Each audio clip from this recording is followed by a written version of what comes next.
Robert Holmes. Welcome to Tech Talk with Daniel Albu. Thank you. Thanks for having me.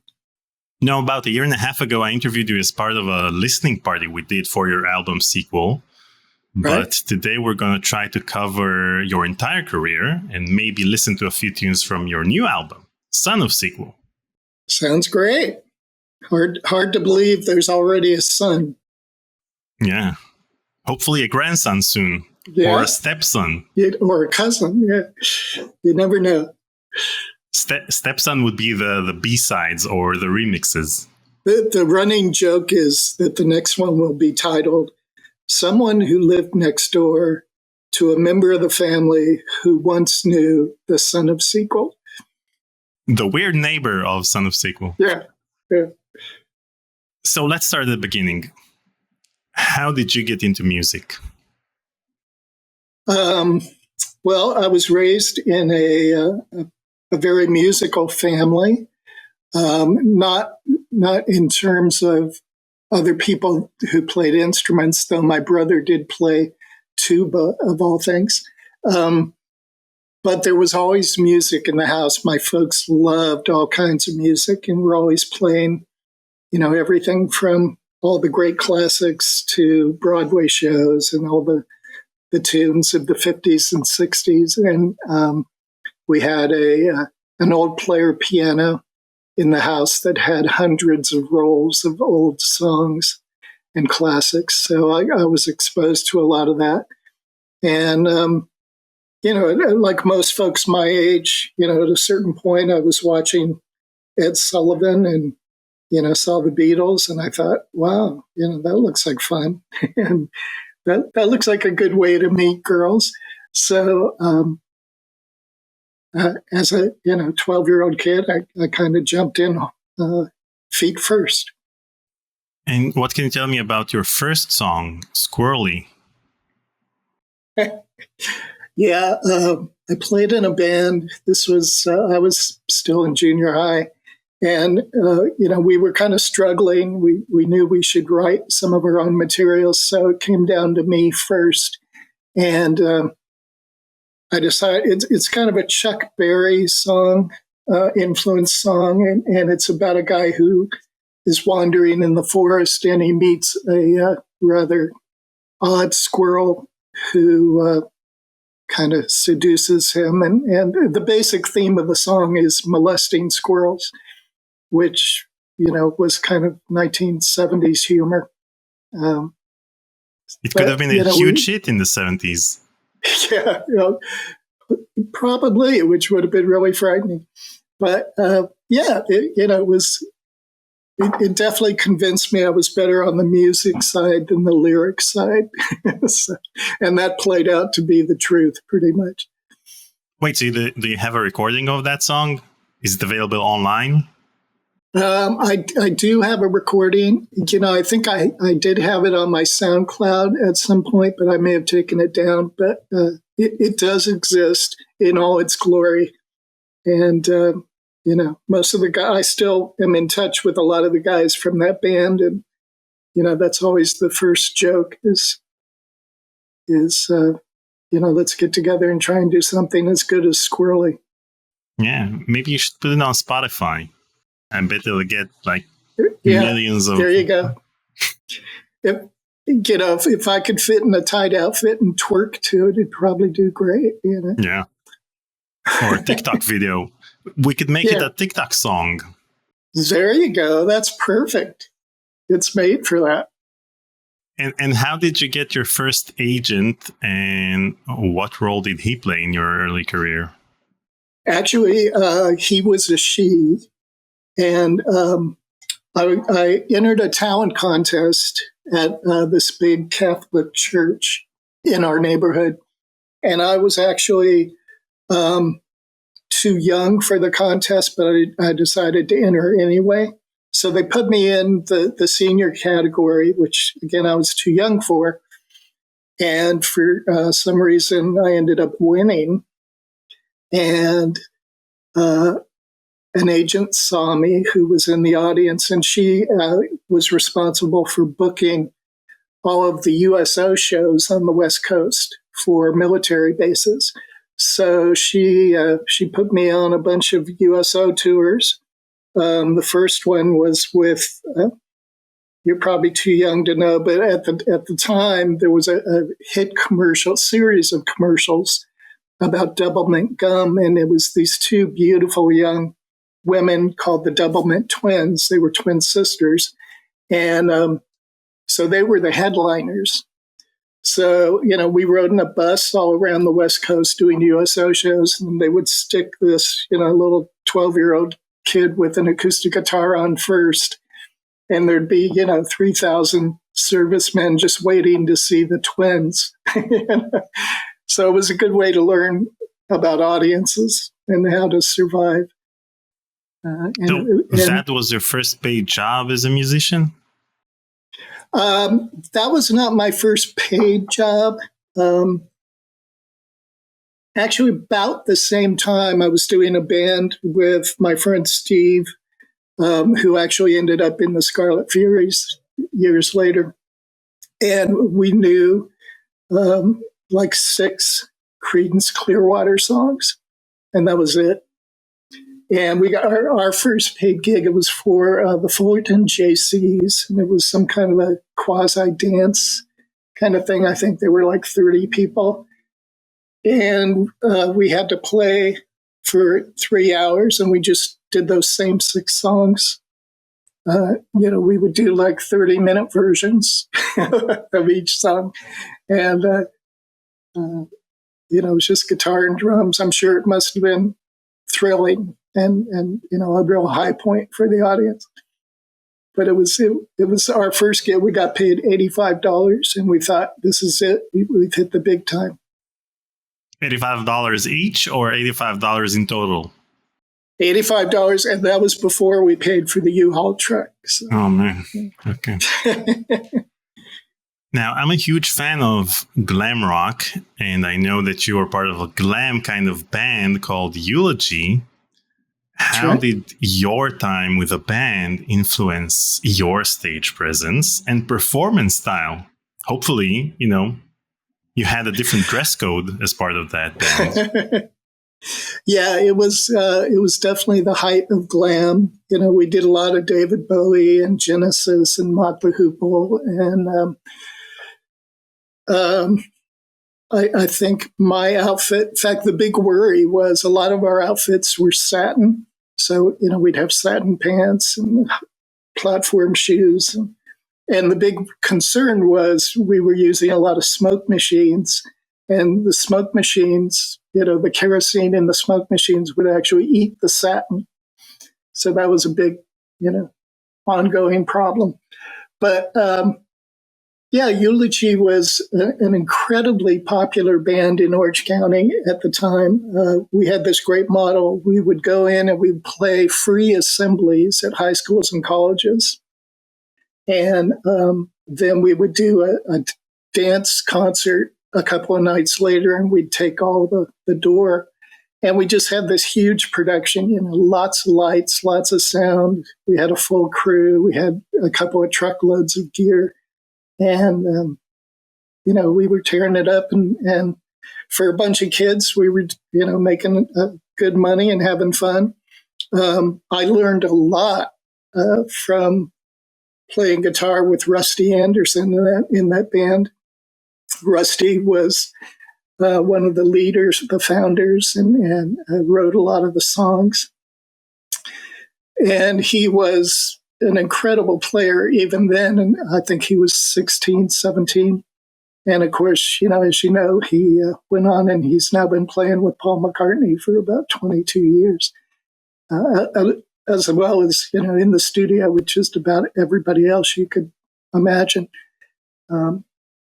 And, when you play with somebody that good, something is bound to rub off. So I definitely learned a lot from him and from being in that band. We were very loud. We had a lot of gear. I think all of us have back problems after that. Is there any chance of a reunion? Eulogy 2024? I doubt it. But, never say never. I mean, I would definitely do it. I know a couple of the guys live in Portland, which is close to me. And I talked to Rusty. In fact, we were in touch a couple of weeks ago. He wanted to hear the new Scarlet Furies song, and since he had produced the first album. And so that was fun to touch base on that. Well, promise me that if you guys reunite, then you should do a world tour. Come visit us in the Middle East and maybe in Europe. I'll come see you. That would be fun, though. I don't know that I could walk in the platform shoes now. I remember going to a David Bowie concert. The whole band went to see a Bowie show, and we wore our full, outfits. And this amphitheater had really steep steps. And, must have been hysterical to watch us all try and walk down these steep steps, in 6-inch platform boots. And then we actually went to the after party for Bowie in Hollywood afterwards. And, for a 17-year-old, that was kind of an eye-opener. Definitely was no longer in Kansas. You saw some stuff that you can't unsee. I saw some. Yeah, that's right. That's right. My reality was altered. Wait, you had VIP tickets, or was it because you were part of a band, so you got backstage passes? Oh, it was a friend of a friend who was a manager who knew it was one of those, and we got passes to the party. It was at Rodney Bingenheimer's English Disco, which was a really popular place on the Sunset Strip at the time. And, Mott the Hoople was there, and Bowie and his band were there, and just about everybody else who was hip at the time. So it was quite an eyeful. And so at some point you moved from music to film post-production, where you worked as an engineer for ADR post-production sessions. What were some memorable experiences you had while working as an ADR engineer? So, we had some really interesting and diverse projects. We kind of worked around the clock, and you never knew which shift you were going to get.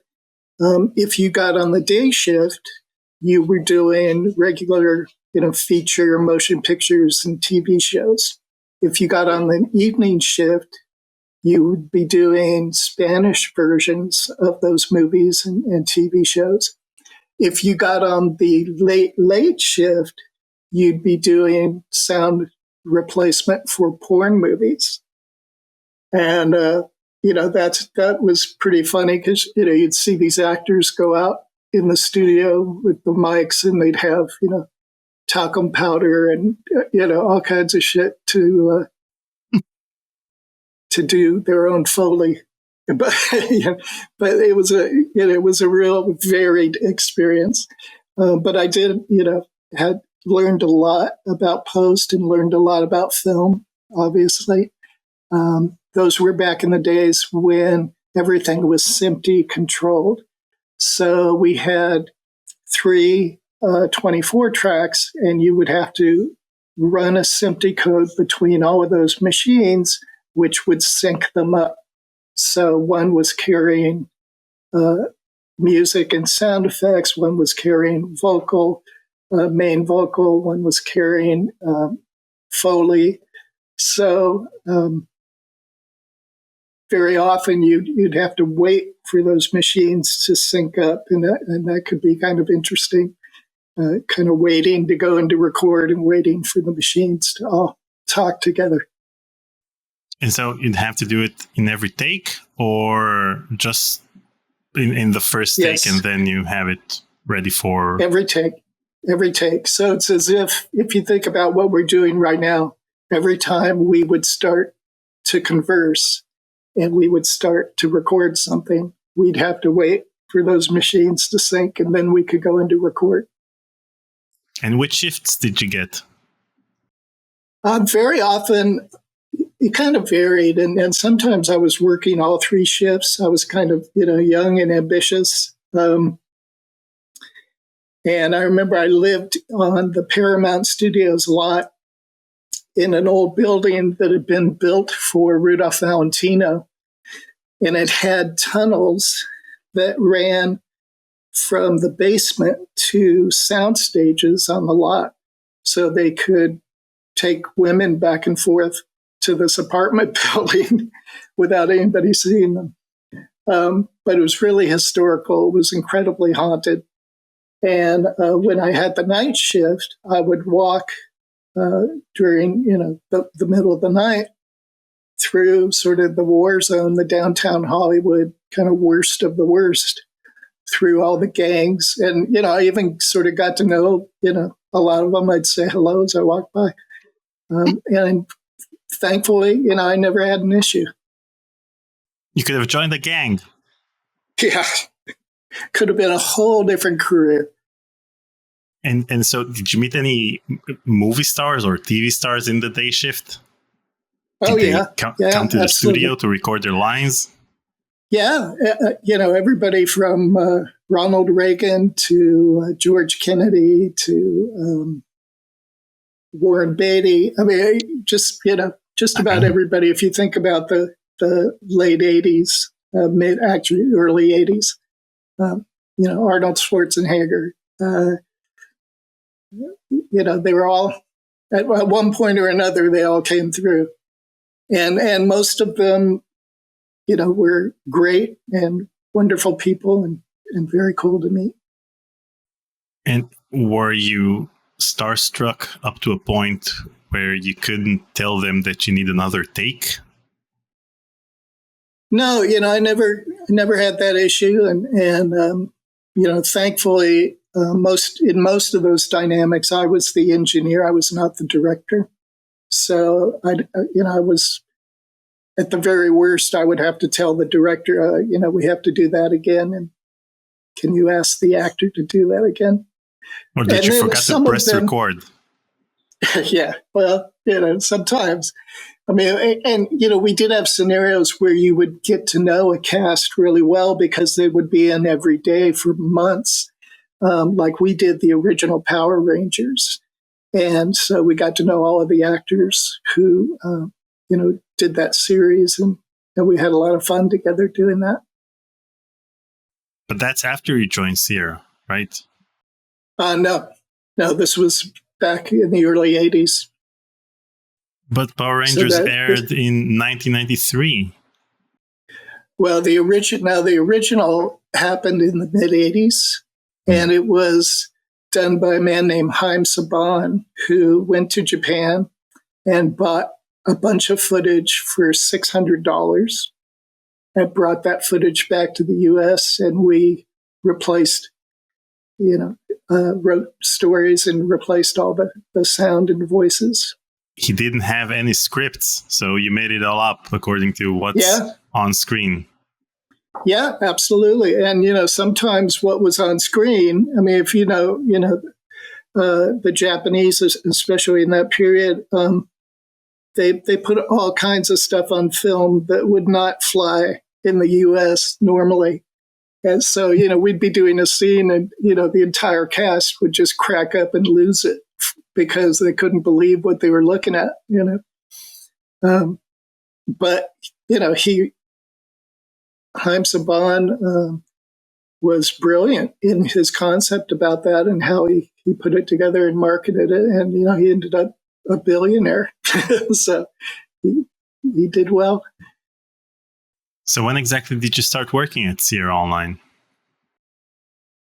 In about 92, I believe. Late 91, 92. And it was kind of a dynamic where, there wasn't... my wife at the time had been hired as a creative director for Sierra. And there wasn't a lot, there weren't a lot of other options in Little Oakhurst. And I think, at some point somebody said, hey, Sierra's always using composers and producers and people who have, entertainment backgrounds. You should go talk to them. So I got in touch with Mark Siebert, and graciously, Mark was willing to meet, and we talked about my background, and he was open to having me join the team. So it worked out great. What was the interview process like? I played Mark's. Well, actually, I'd given Mark prior a tape of stuff I had recorded and things from my studio days in LA, and we got together and had lunch and just talked about various experiences. We both had a lot of experiences with bands and recording and touring, and so we had a lot of stuff to compare notes on. And Mark is an incredibly talented guy who already at that point had really, well established the Sierra music department. So it was a great thing to walk into.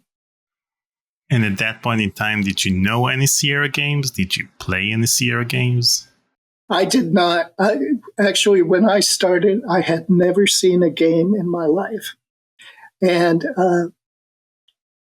it was a real education, those first few months, getting to know all of the various games, getting to know, all the various issues that have to do with game production and doing game music. And, I had some great mentors in people like Dan and Aubrey and Mark. And,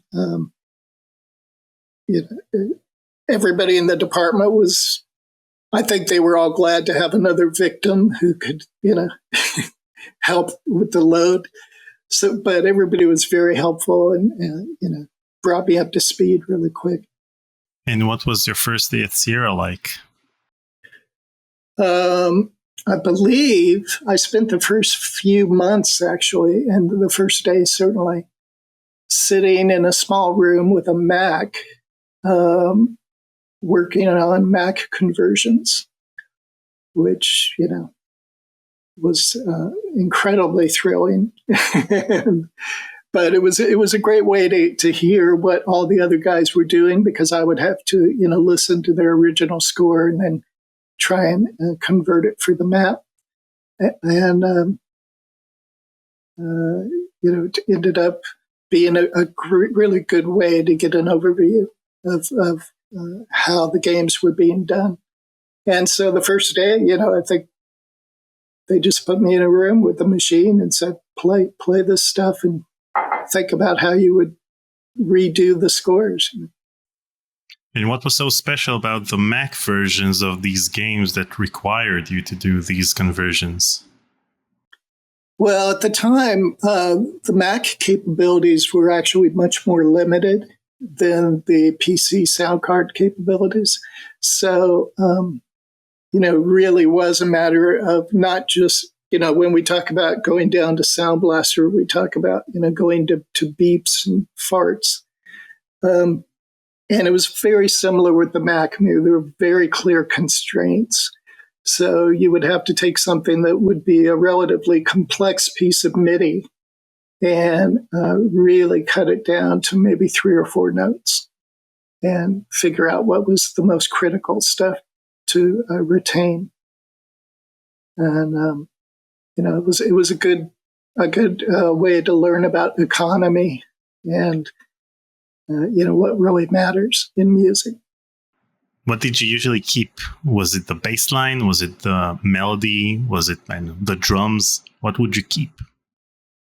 It really varied depending on the style. You might have a symphonic piece that Ken had done for Space Quest that might be a lot of trombones and strings and timpanis.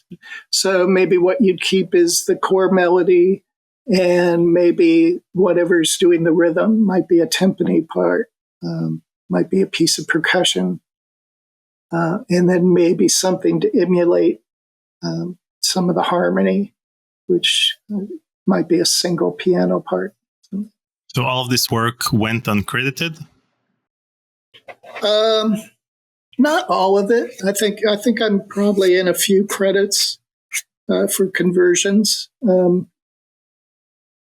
But I didn't really get my first solo game assignment until I was actually the producer, and I hired myself for Hoyle and Hoyle Classic Cards, and that was really the first one where I did the entire thing myself.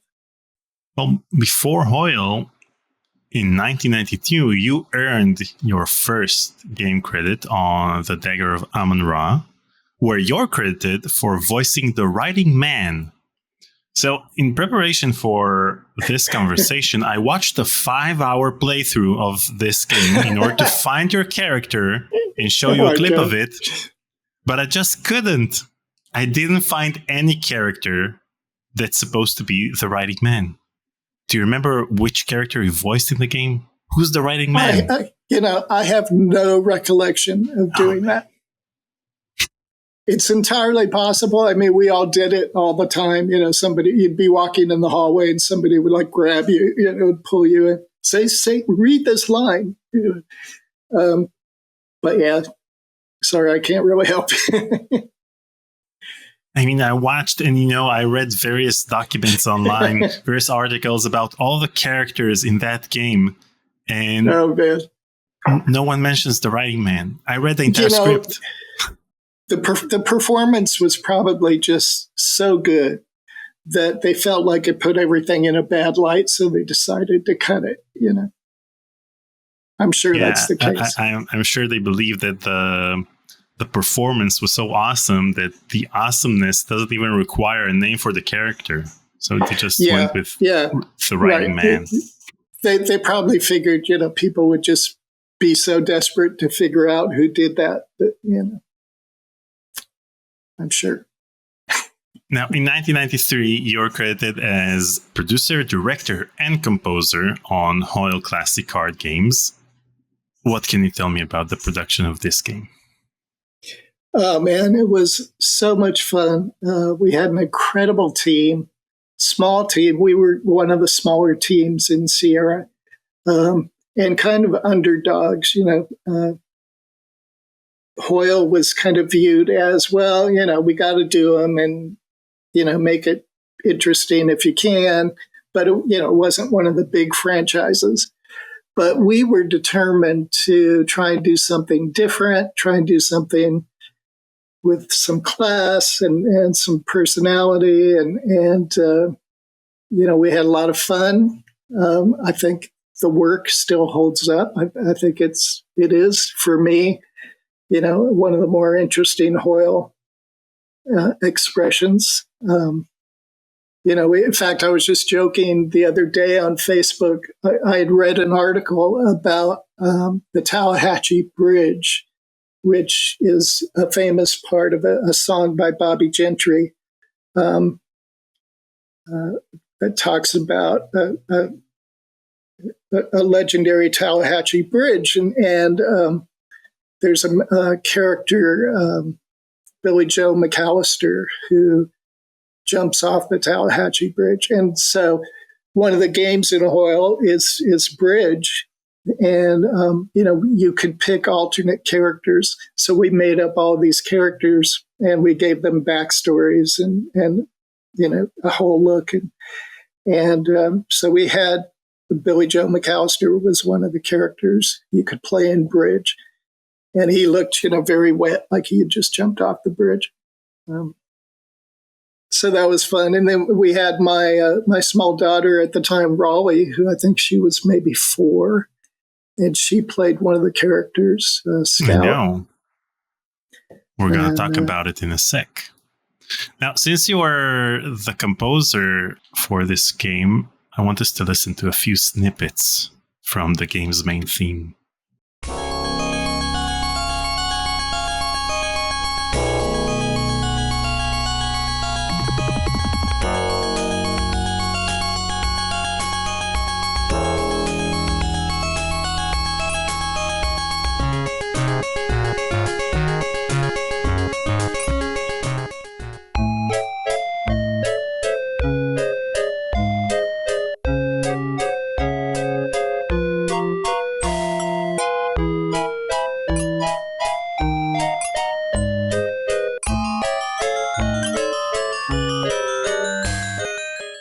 Listen to this sheer awesomeness.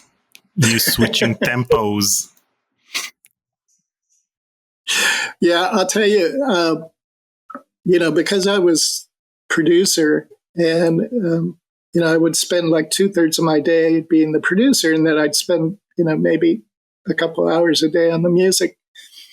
So I ended up using a lot of stuff that I had written years before that was just kind of sitting around that I hadn't done anything with.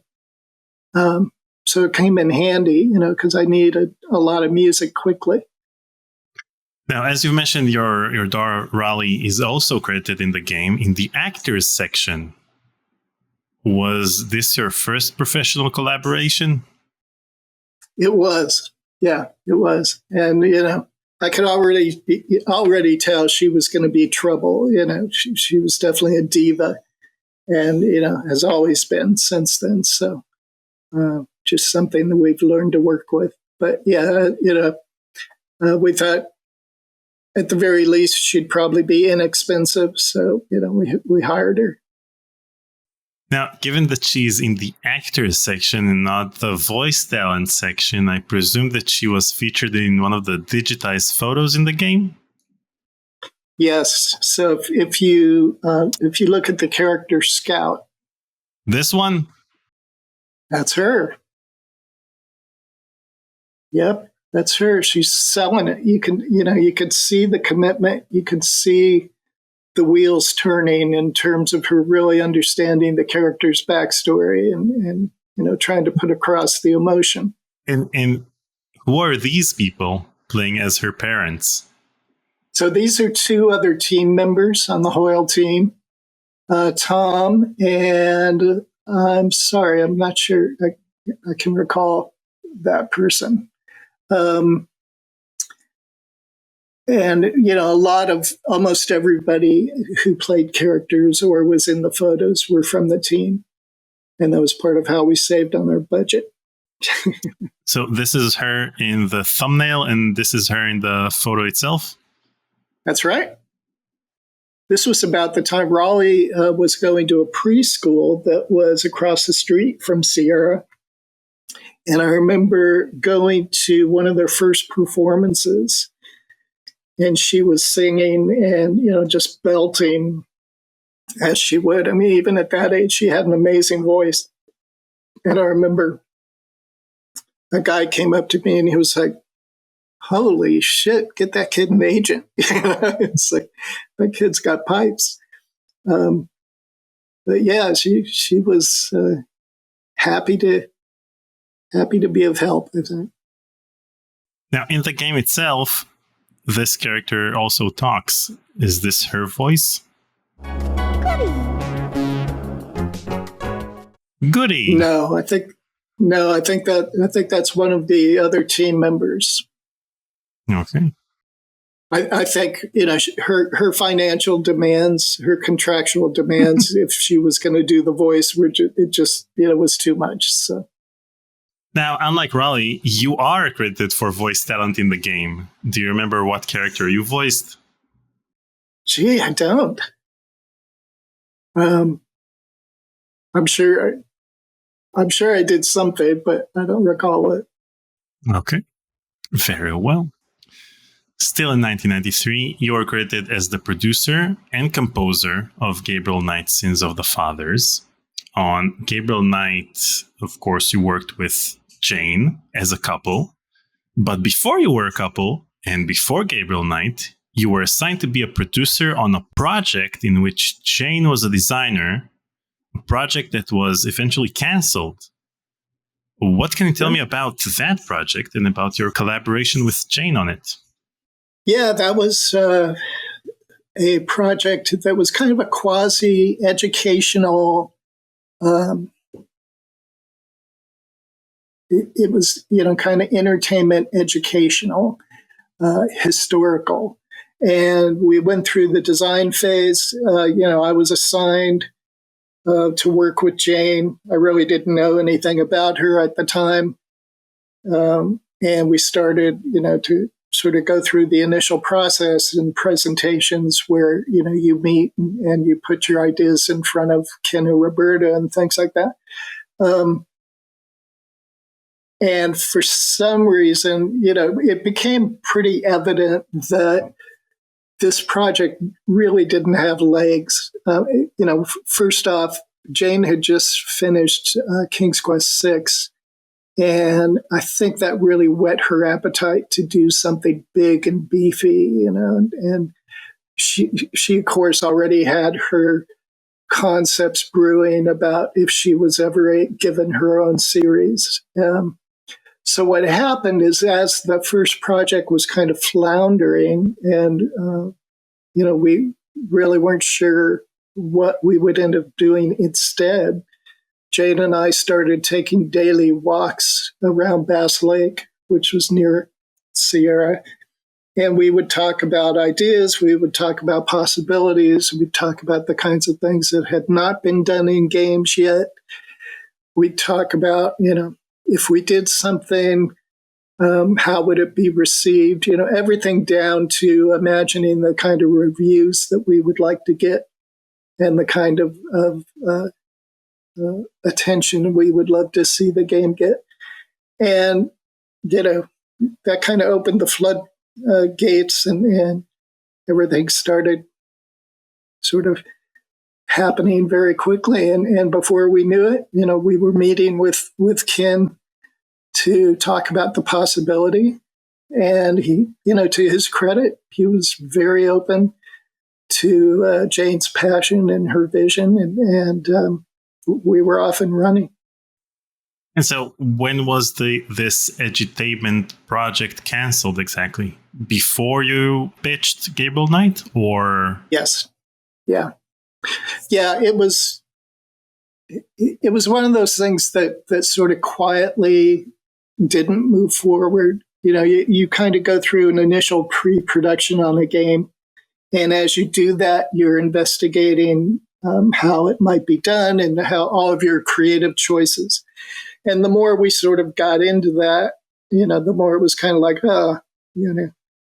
if this is boring us, what's it going to do to everybody else? And so I think we made it pretty evident that we didn't think it had legs. And for a while, you guys had to keep your romance a secret until you went to see a movie in Fresno, only to find out that half the team was also in that movie theater. So my question is, what movie did you guys watch that day? Wow.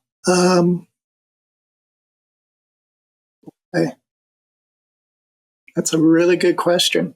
The interesting thing is, the first time I asked Jane out, this was back when we were working on the edutainment game. And I asked her out to lunch, and her response was, "Why?" And I was like, "Oh, okay. No worries." So it was actually about another 3 months later that she came up to me and asked me out to lunch. And, she seemed to be more receptive. So, it was a while before we were, quote, a couple. But yeah, we were trying to sort of be on the low about any time we would go out. But, Oakhurst is such a small town. So we would go to Fresno to see movies, which was about 45 minutes away. And, we'd go to Tower Records and get dinner and go to a movie. And we thought we were being so sneaky, And then there we were one night waiting for the movie to start, and half our team walked in. And they sort of all looked at us like, "Oh, this is what you guys have been doing." So from there on, it was kind of common knowledge.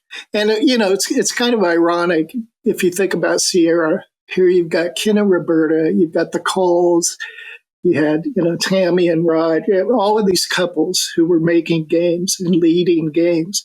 And yet the official position of the company was, you're not supposed to be a couple. So it was kind of weird, kind of murky. And we definitely just, at a certain point, we were just like, "Hey, this is happening. Get used to it." And, thankfully, it didn't cause any issues with the team. we were still both very comfortable in our roles and working out pretty well. Question is, why did they drive 45 minutes to go to that movie theater in Fresno?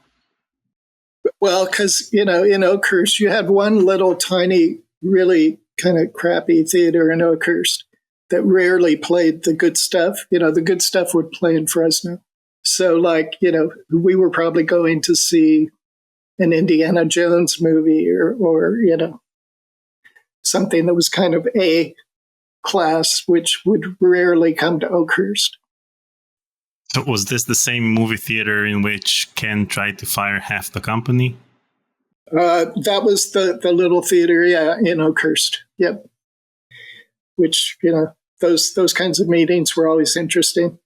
I remember one where, the news, we gathered everybody together and we had, the managers had met the day before and made decisions, which, is totally ludicrous. You've got all these Post-its on the wall. And it's like, oh, that one comes off and that one comes off.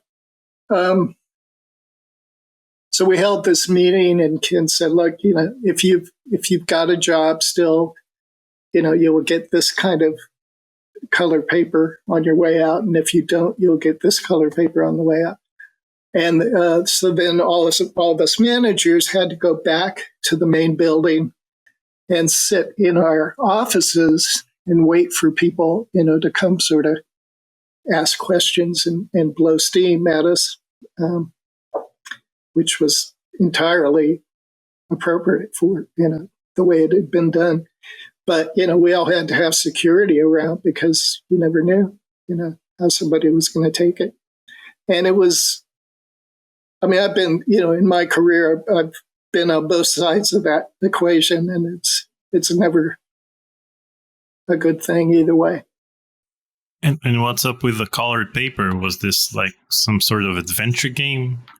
Couldn't they have all gotten white paper with the words "you're fired" or you'd think, "you're not"? I don't know. It was somebody's good idea. But there were some really good people that didn't really deserve to have that happen to them. So what you're saying is that you don't remember what movie you guys saw that day in Fresno? Well, that's true. I don't remember. Was it Alien 3? Was it Jurassic Park? It was probably something very dark.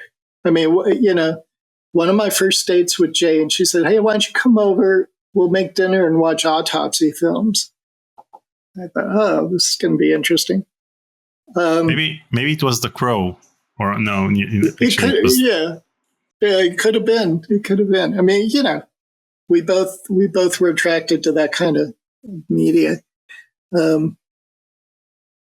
but Jane still has one of the largest quote sort of dark film collections that I've ever seen. But. And we've seen most of them a couple of times. But at least you guys are keeping physical media alive while we are. Production companies are trying to remove them from stores and have streaming be the only way of you consuming entertainment. Yeah, that's right.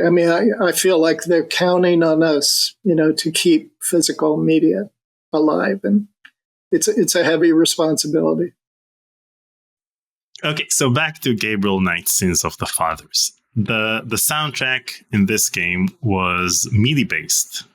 So the question is, how did you approach the process of converting the elaborate Roland MT32 soundtrack you composed for the game to be compatible with, Sound Blaster and AdLib sound cards? Well, when I started on MT32, and then very quickly in the first couple of months, the Sound Campus came out. And we all sort of, tried to get that to be our main platform as quickly as we could. And the truth was that gave me, a lot more flexibility.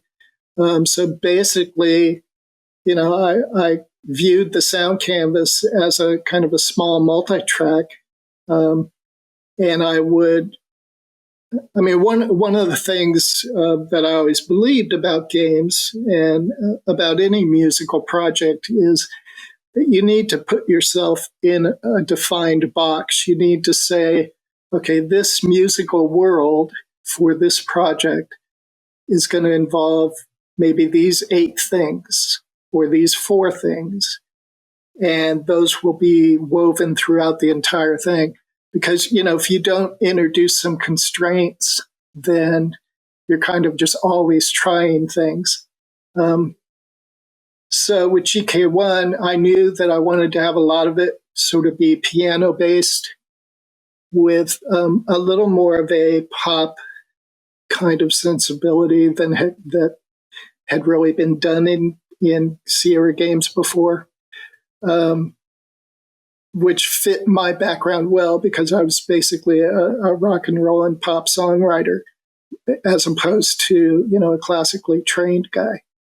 So, I would basically, which I still do, I would, define a song on piano or on guitar, and it would be pretty whole, even at that simple expression. And then I would just start layering as much as I could, and with some help of other guys like Orpheus in the sound effects department, who helped add some of the percussion and rhythmic elements. That kind of stuff helps add a lot of interest. But basically, I dealt with it as if I was doing a multi-track rock and roll project. So you mentioned the Mac conversions in which you had to simplify some of the musical tracks in order for them to work on the Mac.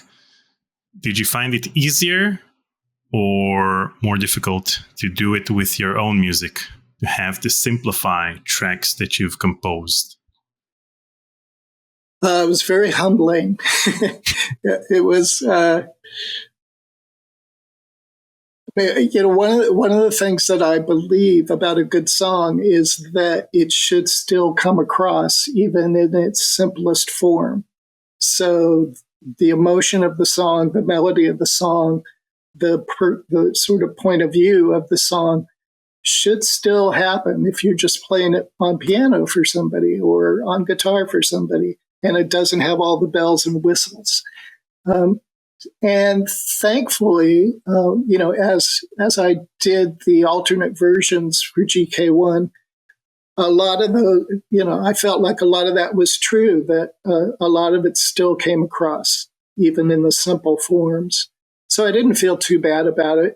Some of it was kind of mildly abusive, if you think about, the police station whistle, things like that, where you just think, okay, well, I probably could have done something else there. But in general, most of it worked. Now, you mentioned that some of the musical themes in Hoyle were written years before the game was in production. Did you do the same with Gabriel Knight 1? Were there any themes that were repurposed from your past work? There might have been a couple, because, what I've found in games in general is you always get to a place where you think you're done. You might have 30, 40, 50 pieces of music. And then as the team starts to really test the game and they decide, we've got one more room or we've got one more option that we need to cover. And so you always kind of have to come up with something quick. But in general, most of the GK1 stuff was stuff that I created for the game specifically. It was very important that it have a certain vibe and that it have a certain personality. I really view the music in the Gabriel Knight games as one of the characters, and kind of a leg on the table.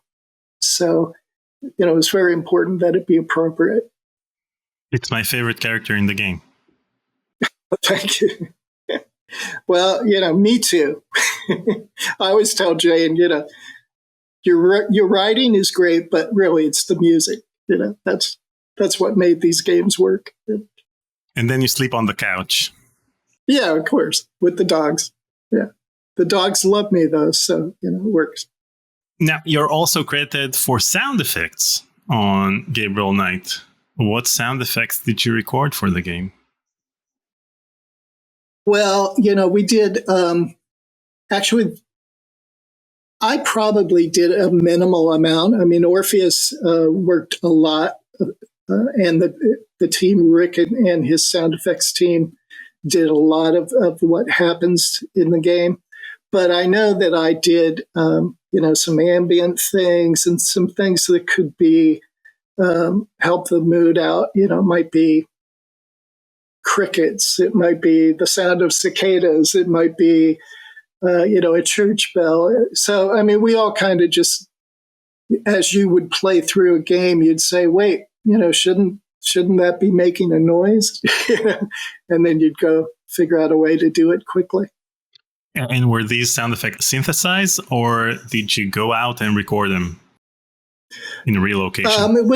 It was a combination, actually. The majority, I would say, were samples. Even at that time, we were using early samples, though not anywhere near in the way they're used today. But so there was that, and there was synth stuff, and there was stuff that was built into the sound canvas. If you look at the general MIDI portion of the sound canvas, there's a bunch of, there's a helicopter, there's a bell, there's stuff like that. Now, Jane has cited The Serpent and the Rainbow and Angel Heart as inspirations for Gabriel Knight. Did you listen to the soundtracks of these movies before you approached scoring GK1? Well, I did. Jane and I watched those movies quite a bit together. And I never really focused on the scores specifically because I didn't want to emulate something that closely, which was so, sort of married to the genre already. But, seeing movies like that very often, excuse me, I'm sure certain aspects of the approach probably influenced how I looked at it. But, I also, when I go back and listen to GK1, to a great degree, a lot of the music was done back before any of the game was built. So what would happen is the art directors would show me a sketch of a room or of a character, and I would write to that. So I think in a lot of ways, a lot of the tunes and the songs in GK1 are sort of self-enclosed pop songs that we sort of shoehorned into some of the scenes. And, thankfully, a lot of them worked fine for the scenes that they were paired up with. But it was definitely kind of, I'm going to, write what I want to hear, and then I'm going to find the right scene to put it in. And did you ever ask Jane or the artists whether this scene is supposed to be, a longer scene in which Gabriel will stick around and try to solve a puzzle for a few minutes or a few hours, and then you try to score it differently so that it wouldn't be repetitive? Or were these things that you didn't bother yourself with? Well, back then was obviously not as easy to have things be adaptive musically.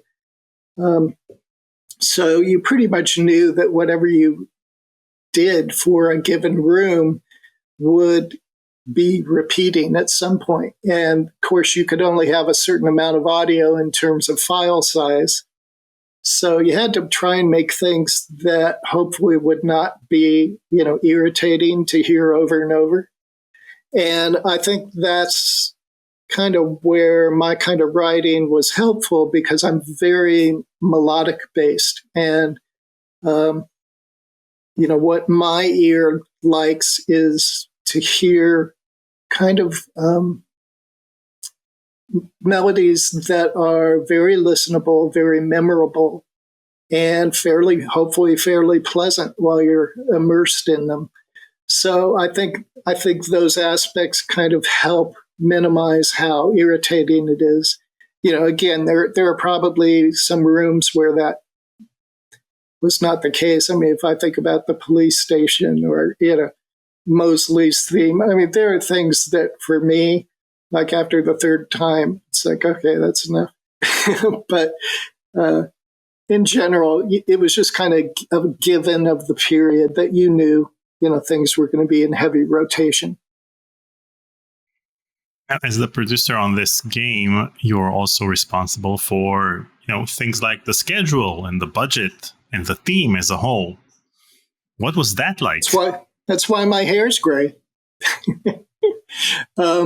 Yeah, for me, that was one of the great things about my job at Sierra. It allowed me to use both sides of my brain. I mean, I am a person who I'm kind of innately a creative and come from music and creativity, but I also have this.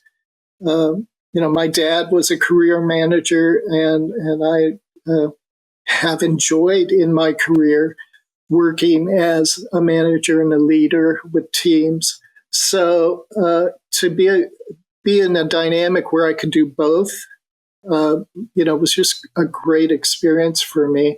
And I would, literally, I would spend the first half of my day as the producer, and then I'd turn around and had my keyboard behind my desk, and I'd turn around and write music for a few hours in the afternoon.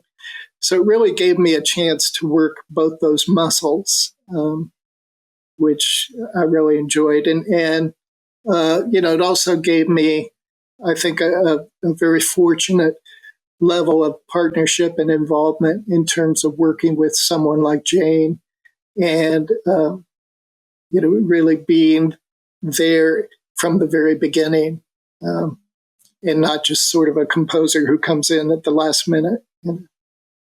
You said that you served as the producer in the first half of the day and a composer in the second half. So my question is, as the producer, what did you think of the composer who was slacking off in the first part of the day for some reason?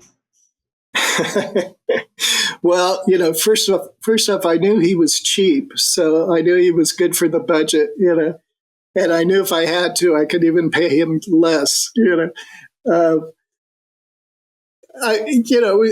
really was a great scenario, because I could kind of ebb and flow and be whatever Jane really needed me to be that day. So if the focus was more on schedule or staff issues or budget issues, that would be my focus. And then as those became less prevalent, gave me a chance to be more a member of the team as a creative. And and the team was very gracious in accepting me in both those roles. And I think we were really, really fortunate with the quality of the people that we, and that was my experience on everything at Sierra. The teams were always filled with just amazing people, great individuals, very talented and very fun. So you couldn't ask for more. Now, Gabriel Knight was the first game, or one of the first games, in which the floppy disk release and the CD release were on the same day and not something that would be released like a year after. Yeah. Did that complicate the production itself? Yeah, my memory is that, especially with GK1, we were kind of always behind the ball. We had a very short production cycle. We knew we wanted to get out by Black Thursday, Black Friday, whatever it was, so that we could be out there for the holidays. We tried to attack sort of all of those issues, all of those platforms, everything as much as possible, as if it all had to happen at once. one of the reasons was we knew that because it was a new franchise, it was a new game, that we wanted as many people as possible to be exposed to it as quickly as possible so that it could start to build some momentum right away.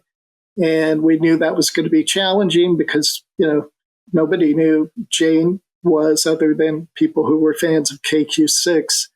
And we knew it was going to be an uphill battle. And thankfully, it's not like now where, like some of the games we put out for Pinkerton Road, the press would happen in the first couple of days. And if it was good, great. And if it wasn't good, you were dead in the first couple of days.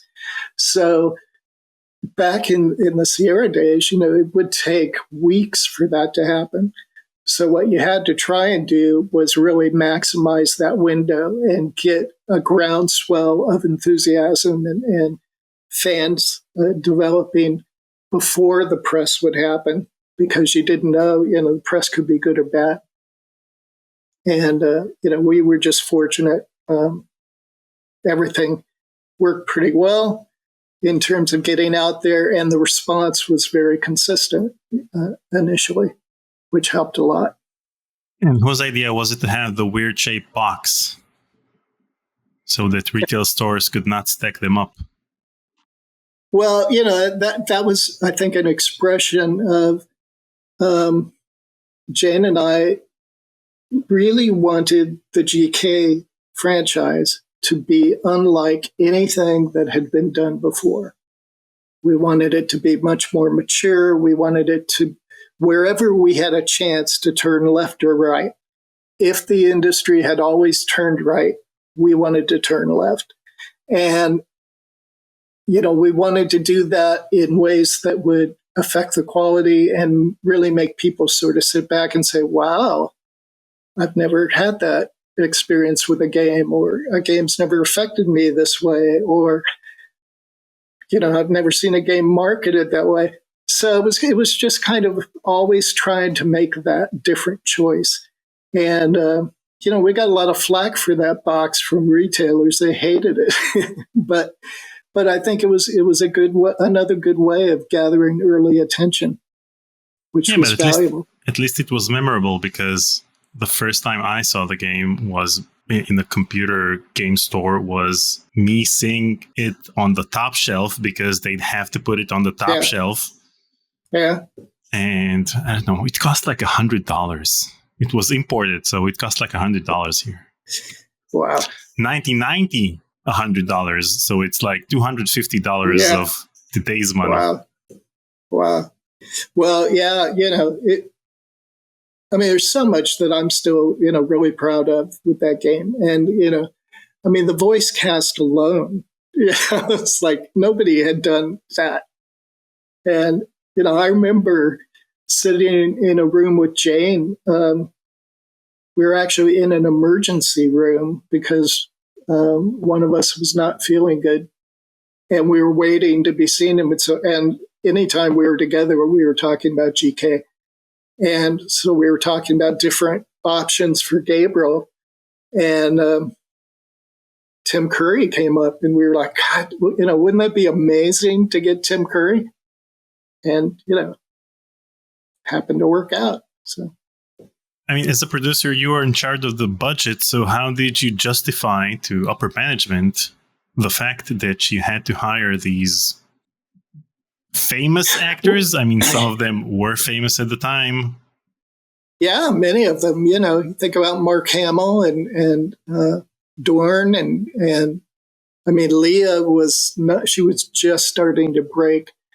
The thing was, voiceover for games at that time, from Hollywood's perspective, was a whole new revenue opportunity. And it was brand new. Everybody thought, oh my gosh, it could be like sound taking over the silence. It's like, wow, is this the next thing? Is this going to eventually eclipse movies? We better get on board just in case. So a lot of these people weren't necessarily any more expensive than regular SAG actors. it was all a matter of, being able to find the relationships to get in front of them and give them the opportunity. And many of them, including Tim, were like, well, yeah, that sounds like fun. I've never done anything like that. Wow. I always thought that, LucasArts got Mark Hamill because, well, LucasArts is a subsidiary of Lucasfilm, so he did Star Wars, so he did him a favor. But you guys actually got him and probably paid full price for Mark Hamill. Yeah, and Mark was wonderful. I mean, all of the cast. I have just amazing memories of those sessions and hanging out, and of course, for me, a lot of that was sort of old home because I had spent a lot of years doing post production and ADR with a lot of actors. But it was very special to spend a couple of days with Tim and. During breaks, we'd stand around and sing songs. It was just big fun. And Mark was just as gracious as he could be. But we were very lucky. We had Stu Rosen, who was the director, who we hooked up with, who had great relationships with all of these actors and a lot of the agents in town. So we met with Stu and kind of went through, our wish list. And for a lot of those people, he was able to make the connection and make it happen. And did you ask them for autographs? Like, ask Mark Hamill for an autograph on your Star Wars VHS tape? No, but, the funny thing is, my son, Graham Hamilton, son-in-law, last year, worked with Mark Hamill and played Luke Skywalker in the TV series. So, really? Yeah. So, and there was this whole thing because they took Mark's voice and melded it with Graham's. They did this whole digital melding thing where part of the time you're looking at him and you go, well, that's Mark. And part of the time no, that's Graham. And it's a really interesting fusion. So, but it's really funny, because the family kind of has this thing of working with Mark Hamill, I guess.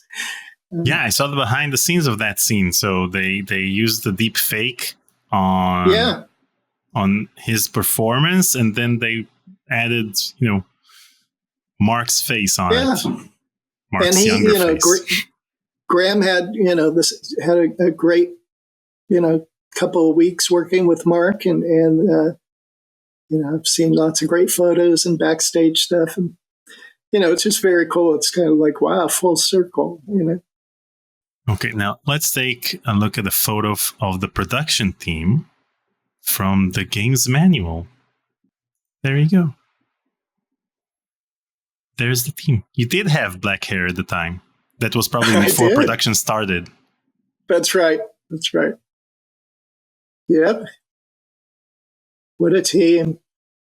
That team, the way things were sort of set up at Sierra at the time, the entire team worked in one big room together for the entire production cycle. So we got to know each other really well. And, made for a really close team and a lot of great work, obviously. In 1994, you were credited as producer and director, and also credited for music, research, and video editing. Basically, every credit available out there on King's Quest Collector's Edition. Now, let's start from the research part. What research did you perform? Well, funny thing is, I mean, we were in between, GKs, and, they wanted me to do something, obviously, to earn my paycheck. And I had not been a King's Quest fan. I mean, I am not a gamer.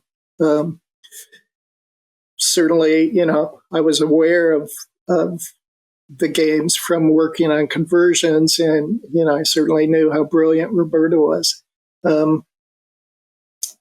But when I got the assignment, I really had to go in and dig around and really, start to understand the history of the series and how an anthology should be approached. And, working with Roberta on that was a great experience. She was very patient with me, and I think it came out well. But it was a very small project. We really had no team. I mean, it basically was myself and Roberta. And, I'd kind of involve somebody as I needed them. Other than that. So that's kind of why I got so many other credits, I think.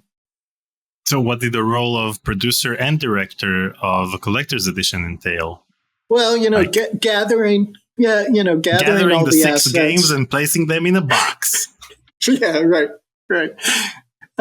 You start to think about continuity issues. You start to think about how it's going to be sort of positioned and packaged, and how, what's the overall experience, what should be included, what shouldn't be included, how does something need to be modernized or improved in order to create some continuity.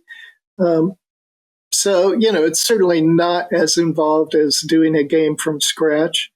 And I think if I recall, it had a pretty short production window. I think it was probably like 9 months. But yeah, it was kind of, my recollection was that it was much more of an administrative kind of position, producer activity, than it was necessarily a creative one.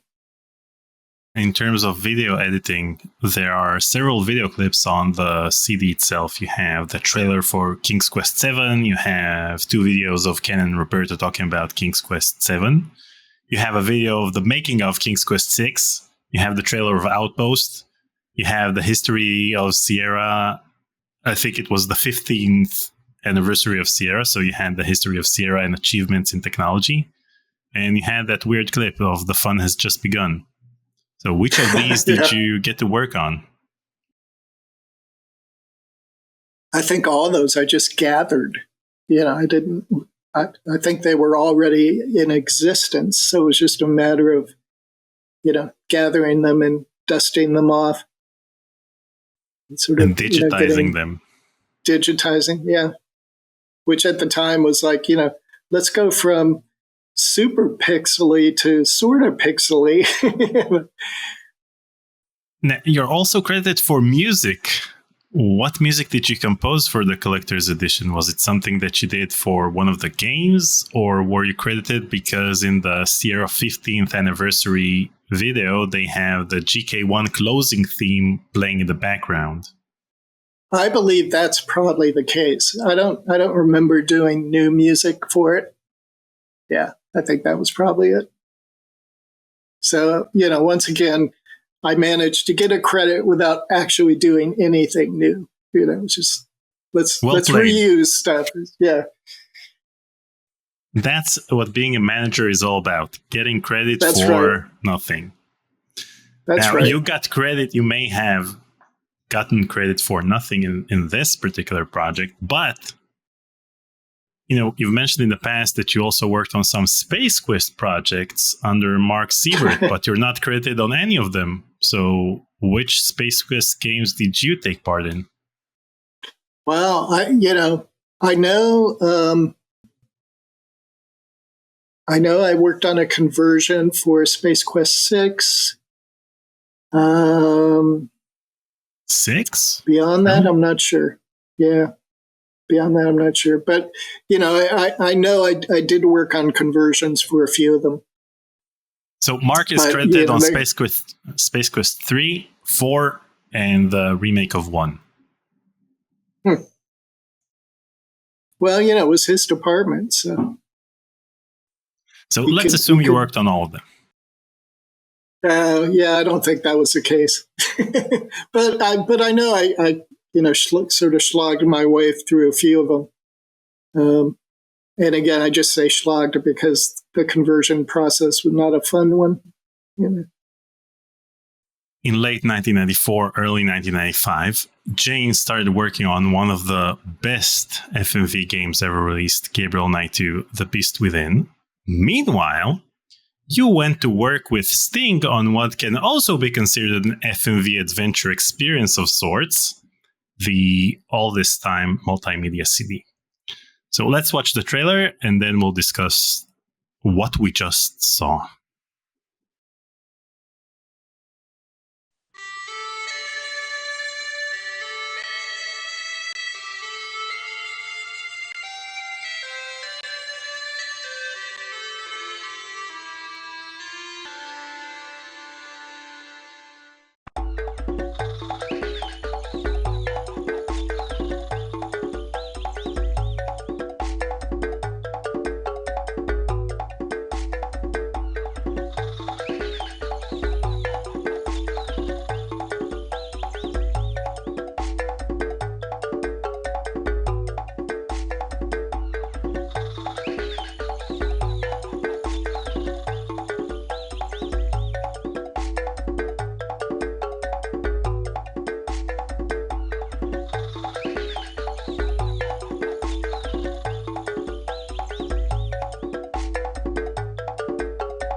So,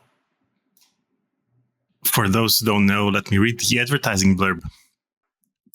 The All This Time multimedia CD offers an interactive experience featuring a mystical world where players can explore buildings to discover items and activate Sting soundbites and performances.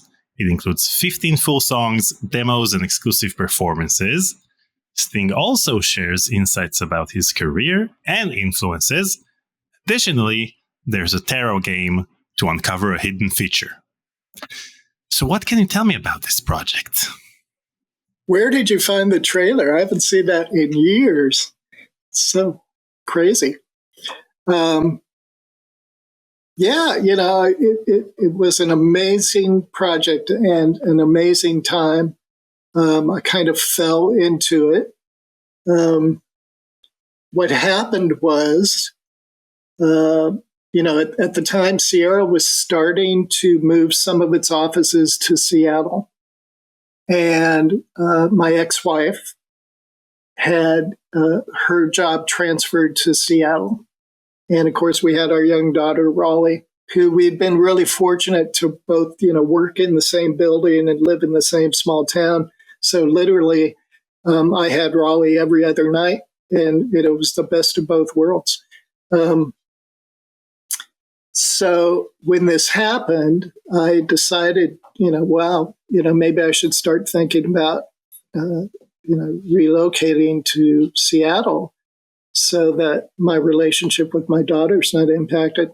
And a friend, John Cutter, who had been with Sierra and knew my background, called me and said, hey, I'm working for this new company that Paul Allen has put together. And it's basically Paul Allen has chosen all of these artists that he's passionate about and gotten them to agree to do projects. So there was Sting and Peter Gabriel and Clint Eastwood and Steven Spielberg. And he said, and basically, these projects pretty much have blank checks. So he said, you've got this amazing sort of music and rock and roll background, and film, and the music business, and games. You should come up and talk to Paul. So kind of on a fluke, I went up to Seattle and had a couple of meetings, not thinking it would really turn into anything, but I was very, intrigued. And of course, GK2 was already in pre-production, and we were already, getting ready. So then I got the call, and they said, hey, because when I went up and interviewed, they weren't really saying what it was for. They just said, we're looking for somebody like you. So they called me back and said, hey, here's the deal. The project is with Sting.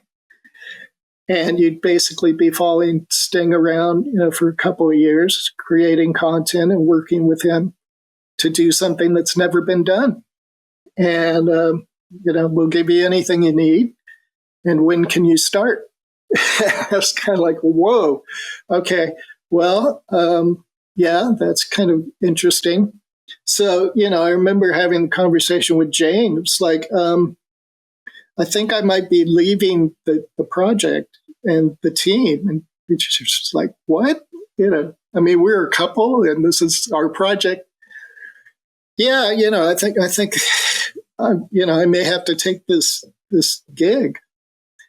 And by the way, I'll probably also have to move to Seattle. So you can imagine how this conversation went, So long story not so short, I did take the job. I moved to Seattle. The agreement was, that I would still help out with GK2 any way I could. And that when I had some vacation time, I would do the music for GK2.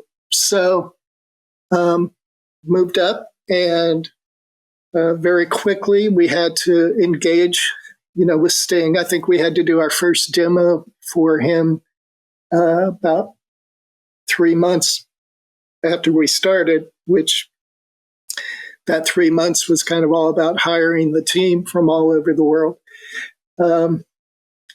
But it was an amazing experience. We kind of tied ourselves to his leg for quite a while and followed him anywhere he went. And he was incredibly gracious. He would have us to his homes and, throw, wonderful barbecues at his home in England, or, have us to, his home, his apartment in New York, or we would all follow him on the concert tour. And we would, we spent a lot of time shooting all of that video with him and doing a lot of green screen, and just a wonderful experience. He was always very giving, always very gracious, and just an amazing person to be around. And probably the only negative experience when we were staying with him. He had a rule that the team would have to get up and do yoga with him on the lawn, which was incredibly embarrassing because every day you're watching this. Yeah, you're watching this guy who's just in an amazing shape, and we're all in jet lag and we can barely open our eyes. But it was a great project. Very proud of the result. It won some great awards. And I think really sort of opened the door to what could eventually be, the way interactivity and music melded. And of course, these were the early days of MTV. So all of that was coming together. And, Starwave was a very cool place to be because, you could walk down the hallway and Steven Spielberg was coming the other way, or, Peter Gabriel. So it was a lot of fun. I remember all of these multimedia projects. First of all, Peter Gabriel was always, trying out the latest technology. You could see that in his music videos as well. So I remember the Peter Gabriel one. I think also Prince had one. Oh, yeah. And the Steven Spielberg, I think it was a game. It was, I think, behind the director's chair, in which you need to, edit a movie, and then you'd get tips from Spielberg. Yeah. Well, I remember showing part of Sting to Spielberg in a meeting, and he was really excited. He was like, "Wow, this is so cool! A Sting fan would love this." And he was just very animated. It was cool to see. Were you starstruck when you talked to Steven Spielberg? Yeah. In that particular meeting, there was, Spielberg and Jeffrey Katzenberg, and this was the early days of DreamWorks, and they were all there. And it was like, I was the lowly producer to come in and demo my product, but it was a lot of fun. And here's a photo from the release party. Oh, yeah. That's the New York release party at the Hard Rock Cafe in New York. And Sting had just gotten off the Concorde. It was kind of sleepy, but it was a good launch and very memorable day. And you got your black hair back. It turned gray at the end of GK1, but then turned black again. Yeah, I cut off all the gray, and it was black underneath.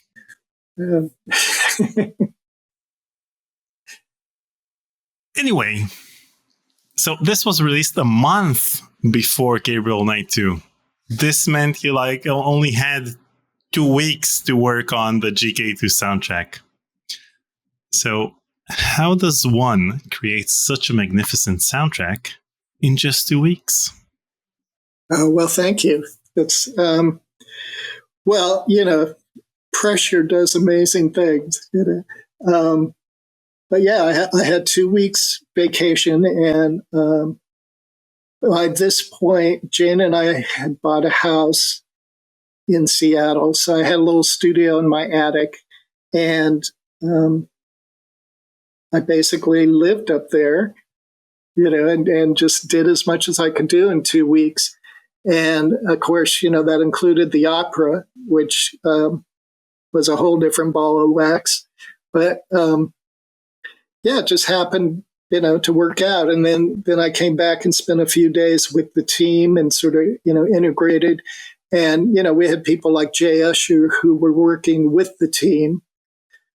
So he was very helpful in, helping us then bring the opera back in and integrate it into the game and things like that. So, again, I've just always been so fortunate to work with really great teams and great talent. And for the most part, when you get, as a creative, when you get into that kind of a challenging, pressurized situation, very often some of your best work can happen that way. So if this is what you create in 2 weeks, so if I give you 5 minutes, you're going to compose the greatest masterpiece ever created? Well, my dog will think so. When I played Gabriel Knight 2 with Paul on our channel Conversations with Curtis, I shared with him a preview of GK2 from late 1994 when the game was still in pre-production. And he showed it to Jane in their conversation. Did you ever see that weird preview? I don't think I did. Okay. Brace yourself. Okay. Although good computer horror games are few and far between, there are a number of creepy delights waiting in the wings. One of the most anxiously awaited of this frightening flock will surely be The Beast Within, the latest adventure of witch hunter Gabriel Knight from Sierra.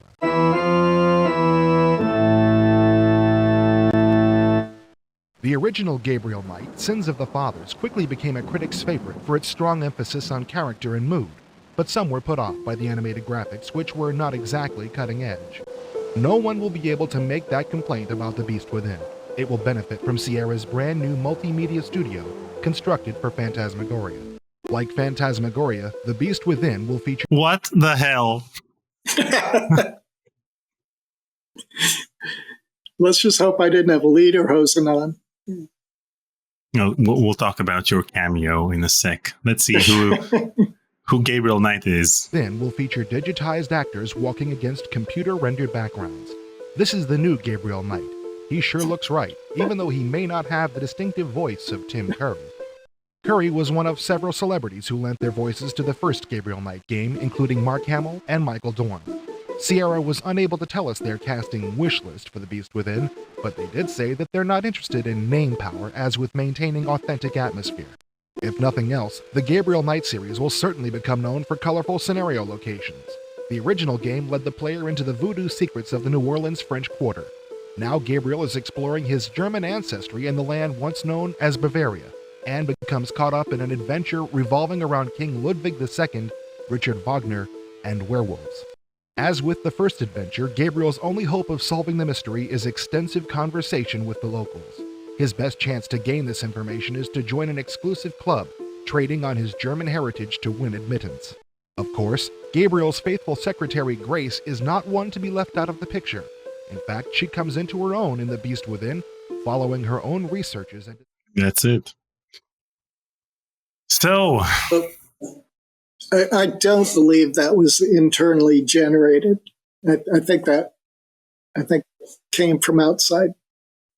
So there are index numbers at the bottom of this slideshow, and I think that some computer game magazine got these early photos, the photos of you guys doing whatever, and then they added the voiceover. Yeah. Much like they did with Power Rangers, without knowing anything about the plot and just making stuff up as they go along. So, that's right. As you can see in the preview, it appears that you guys were conducting a few technical tests or proofs of concept for the game. When did this take place, and what were you trying to achieve, given that the Phantasmagoria production almost wrapped around that time? So I believe that was supposed to be proof enough that this thing is possible. So, yeah, I think I remember doing some photo shoots where we were just basically trying to give an idea of the kinds of characters that would be involved in the kind of setting and how the foreground characters would meld into the background, because again, what they did with Phantasmagoria was cool, but we were trying to see if we could bring that integration sort of another level up. And so we were doing a lot of exploration technically to see how that might be possible, and I think that's what those photo shoots were. And you took your role seriously. I mean, it seemed like you were really into it. And Nathan Gams... Yeah, because I think they promised donuts. So, a lot of us showed up for the donuts. And Nathan Gams took his role seriously as Gabriel Knight. He even put on a leather jacket. So... Yep. Yeah, and, I think several guys played Gabriel Knight in those photo shoots. Like Michael Hutchinson also at some point was Gabriel. So I love the fact that this preview is insulting the first game. And the animated... a lot of people thought the animation was tacky, but the story was good. And the music was exquisite. Yeah. Right up to standards. Yeah, at least they didn't insult the music. Yeah. Funny thing, Jane and I, after GK1 came out, we went to an awards ceremony, the Game of the Year awards ceremony at Universal Studios. Mm-hmm. And I can't remember. I think because actually KQ6 was up for something. It wasn't Gabriel related that I remember.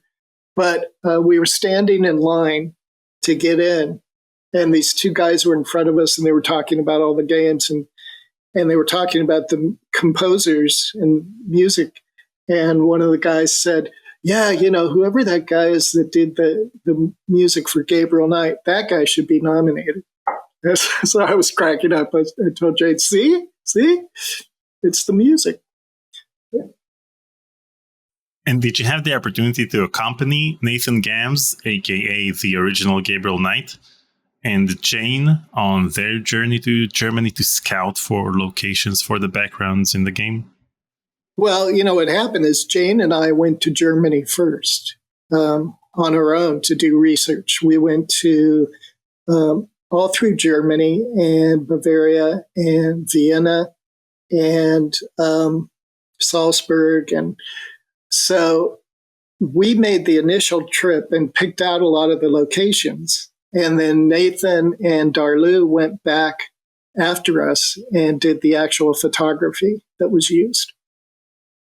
So, we had, some really great experiences doing the research and, getting exposed to all the castles and the crypts. And, I went to Wagner's grave and apologized for what I was about to do.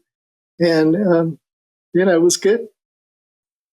People online are taking Gabriel Knight 2 tours around Germany and visit all of these locations. Now, one of the internet's greatest mysteries is where the Huber farm was filmed. Boy, I don't recall where exactly that was. I'm sure it was probably fairly close to Munich, but so it wasn't remember. A set. This was a relocation. Well, at least for reference, I don't know, what he ended up using, what Nathan ended up using or not using. Though, in most of the locations, he used actual photographs of the actual locations, even though it was illegal to do so. Like, Castle Neuschwanstein, where, we could not get rights to do photography. So Nathan took the tour and just snapped photos wherever he could very quietly. And, a lot of those ended up in the game. Theoretically, I didn't say that legally, but I heard some of those might have gotten into the game. Well, the game came out in Germany, and presumably they didn't sue Sierra, I think. Well, yeah. And, I'll argue that the game was probably good for German tourism. There's probably still people visiting those castles because of that game. So. Yeah, and I think in Germany it also got the sticker of filmed in Germany on the cover art. Yeah. Yeah. Even though the actors themselves were not in Germany. But you could barely tell with all those wonderful accents, It's like Tim Curry doing the Southern accent in one, It's like unbelievably realistic. Now, Phantasmagoria was released about 4 months before GK2, and although it was an FMV game, it still had a MIDI-based score, apart from the ominous main theme by Mark Siebert, which featured a real choir. Who made the smart decision of switching to recorded audio for this project? And was there ever a possibility that the GK2 would be MIDI-based as well? Well, what was happening was, Sierra was constantly reinventing its core engine. And a lot of that is to be credited to Mark Hood, who was the head of development and was a great engineer himself. So he was always pushing the dev teams to grow new capabilities with each rev of the engine. And as GK2 was happening, Sierra went through one of those major upgrades of the engine. And when that happened, it was much more possible to use audio versus, I think that was symptomatic of the fact that we thought we'd probably be doing a lot of FMV games that would be using heavy audio. So, it was just happenstance, really, that was possible because I'm the first to say I was never that great with MIDI. I always found it kind of frustrating. So it was coming from this sort of multi-track rock and roll background. It was much more liberating for me to be able to, do 16 tracks of trombones if I wanted to for Wagner, and not have to worry about doing it as MIDI. So it's a good thing that you worked on the Sting project, because if you would have worked on the music at the beginning of the production of GK2, then you would have had to use MIDI. But instead, that's probably true. Use the time. That's probably true. To give the developers time to record the audio capabilities into SCI, and there you have it. So it's all thanks to Sting. Always is.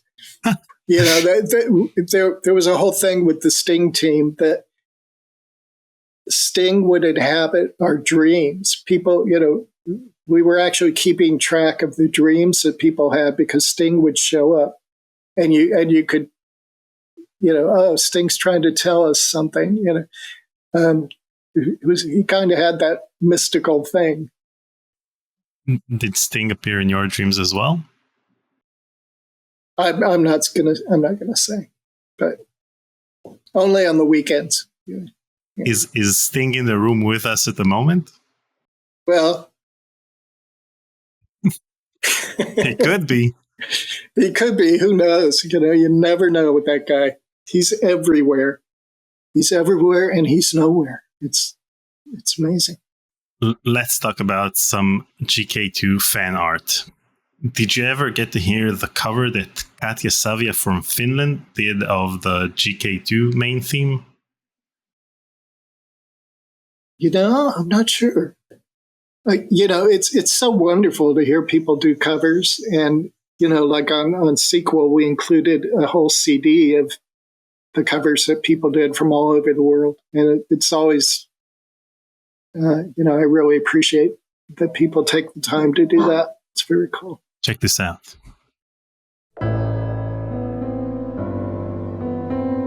She's so great. I love her.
Nice. Yeah, she's done some great stuff. She did a great GK medley. And we included one of her things on the Sequel CD. I can't remember which one it was. But yeah, she's done some great stuff. And, she's always very gracious about, crediting. And it's just nice to hear it play. And it's funny because, when I watch her play stuff, I think, I don't really remember playing it that way, but it sounds right. So.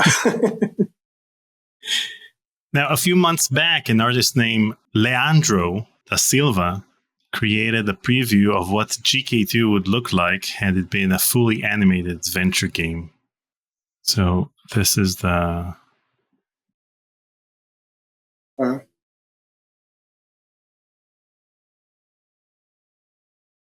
And the locations themselves, he also recreated them in 2D. So cool.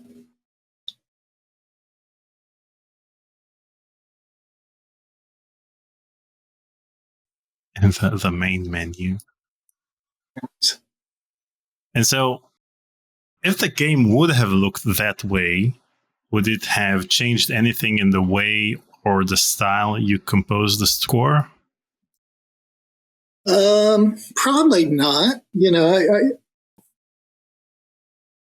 With all of this stuff I've done with Jane, I try to mainly react to her story. There's so much emotion in her stories that what I'm usually trying to do is unveil some kind of undercurrent, some kind of understatement in her story and her characters that isn't on the surface, because I know it's there, because I know there are many, many layers to the way she writes. So, it would probably be the same, whatever the format would be of the art or the style of the game. I would probably address it the same way. So when did you leave Sierra, and what was the last project you worked on there? Well, the last thing I worked on was the pre-production for GK2. And then, as an outsider, of course, I worked on the rest of GK2 and on GK3. I was grateful that they allowed me to still be involved, even though I was no longer with the company. In 1996, you got special thanks on Gearheads. What did you contribute to this project to earn this special thanks? That's a very good question. I don't recall.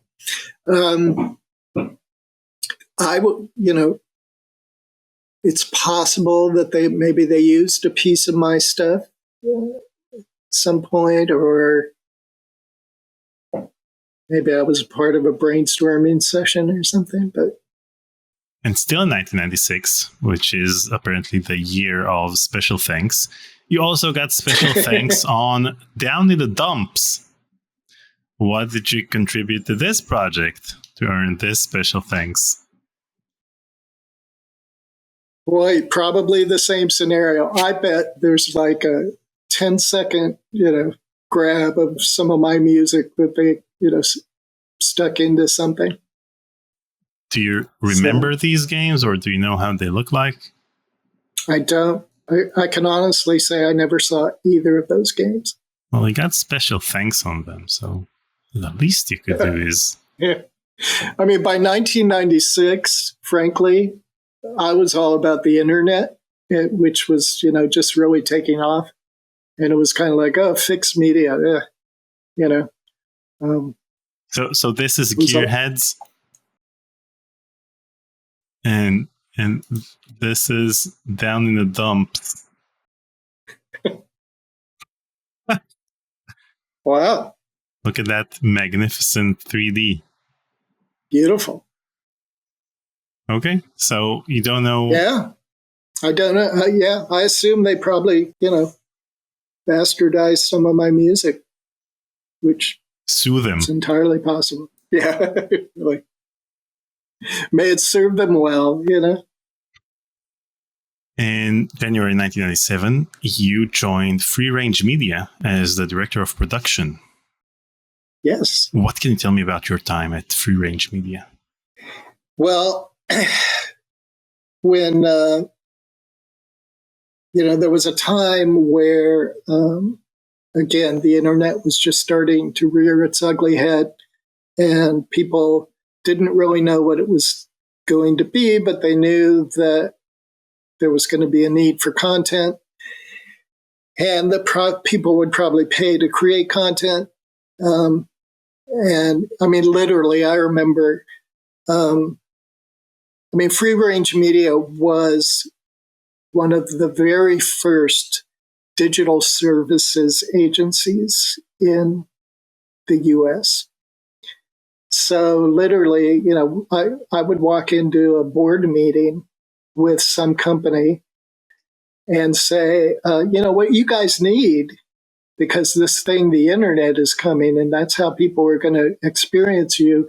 What you need is a thing called a website. and give this description. This is what a website could be, and we'll make one for you, and that'll be $500,000. Thanks. And guys in these board meetings would be like, "Oh, wow, yeah, okay, I guess we do need one of those. Okay, thanks." And there were years of that where people really didn't know what the internet was, but they knew they better sure as hell get on board. And so there was a lot of money that advertising agencies made. And what happened was they needed guys like me who had backgrounds in digital production and working with teams to do digital production. So again, it was just kind of a happy, happenstance that I had this background now, and the internet was taking off, and it was kind of a really nice opportunity to use the things that I had learned about working with teams and creating hopefully quality content and beautiful work, and helping support people to do their best work. And so, a lot of hilarity ensued. It was a good time. But by that time, you already produced, full motion video games, while back then you couldn't play full screen videos on the internet. You'd have to That's use right. Macromedia Flash and have like a loader that loads for like a minute to show 5 frames in a loop, or have an animated GIF. This was one of the interesting things about Starwave, because Starwave, was Paul Allen's baby. It had all the money in the world. It had all the technology. This is the founder of Microsoft. We had anything we wanted technically. And so we were creating things that very few people outside the building had the pipes to experience.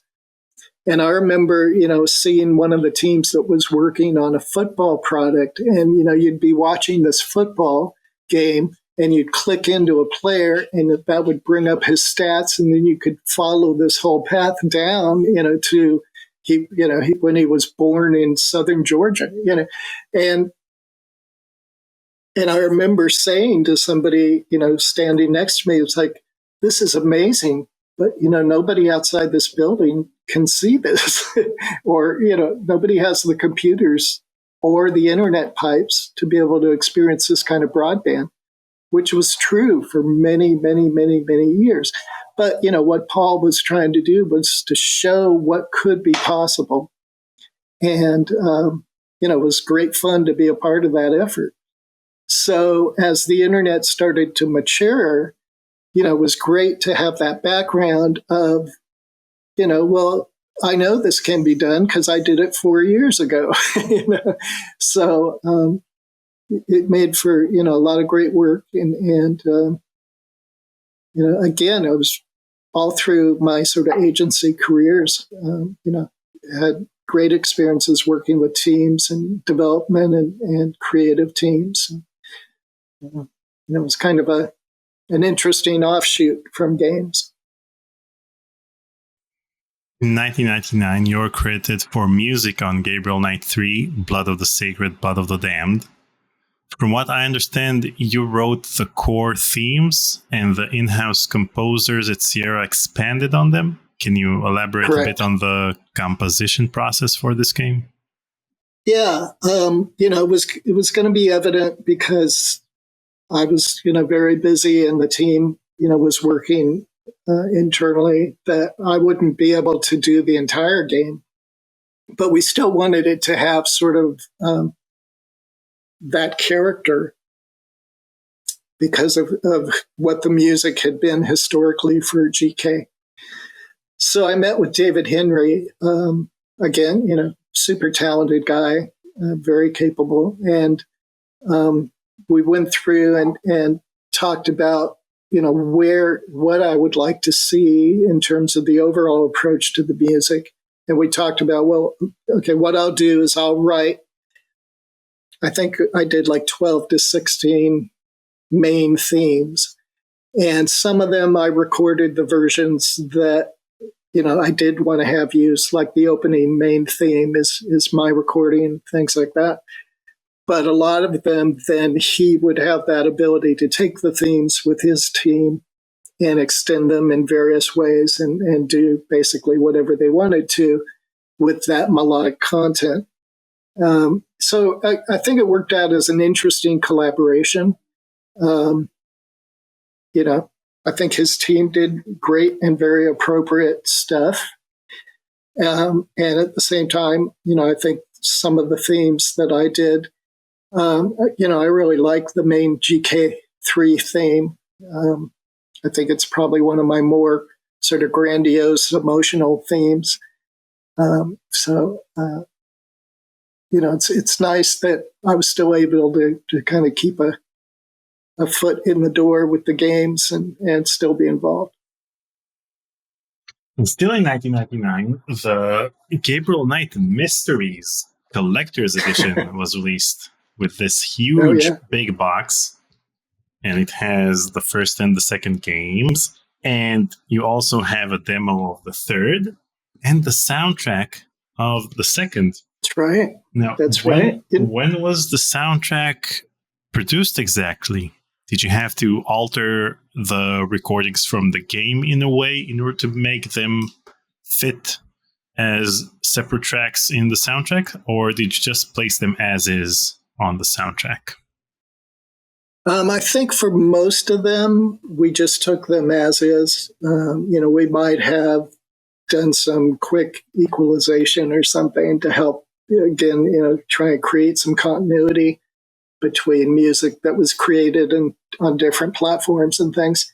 But in general, usually when Sierra did things like that, it was kind of a gathering of assets. Wasn't a lot of new creation that happened. Gotcha. Classic Sierra, basically. Yeah. Let's repackage it and sell it again. In 2003, you were credited for musical score on Inspector Parker. Let's listen to a snippet of this very GK soundtrack it had.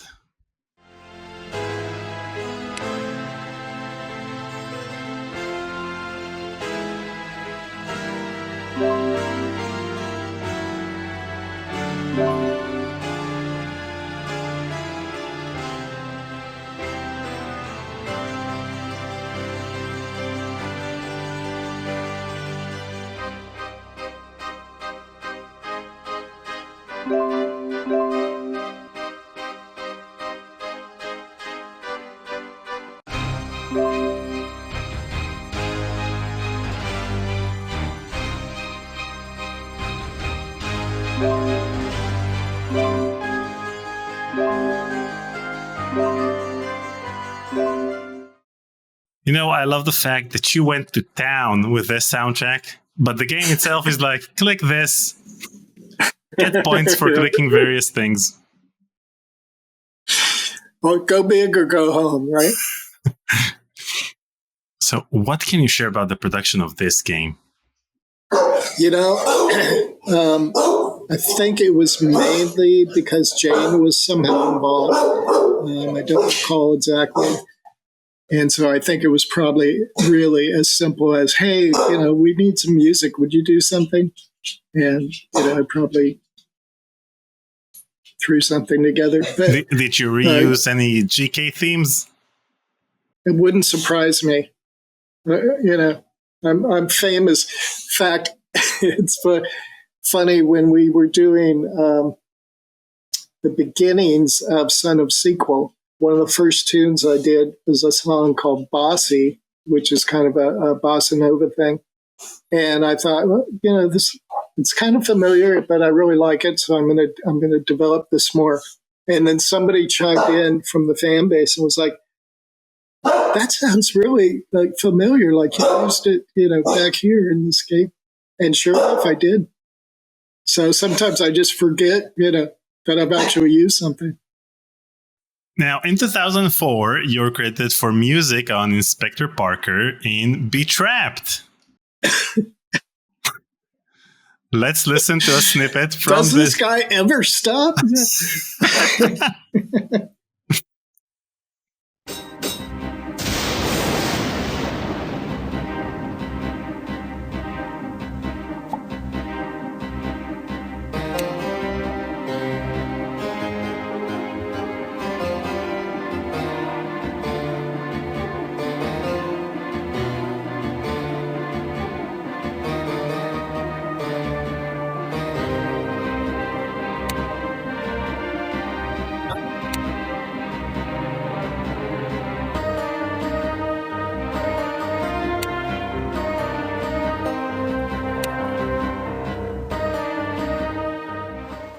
I mean, this is such a dramatic theme, and this is just the main menu, and you write down your name instead of the default player name.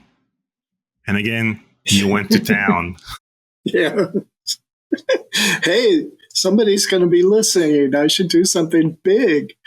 Yeah, and it's funny because, like, both of these sound like something I could have written, but I don't remember writing them. So you're saying possible. it's repurposed something. Well, I think it's. I'm sure. For some reason, I was involved, and I, fed the machine somehow. But yeah, it wasn't like life changing. In 2010, you're credited for music on Grey Matter. Let's listen to a snippet from this soundtrack.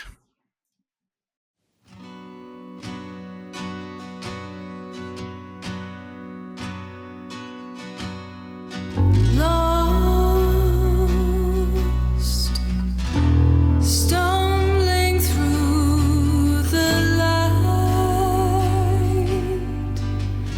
forgetting about the night, as if we had a clue what this world will do. And I thought you would always be there to hold, burning candles and flowers beside the road.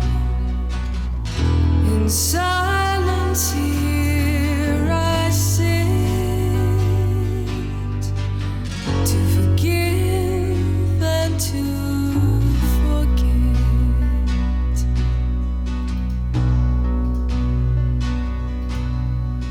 Young,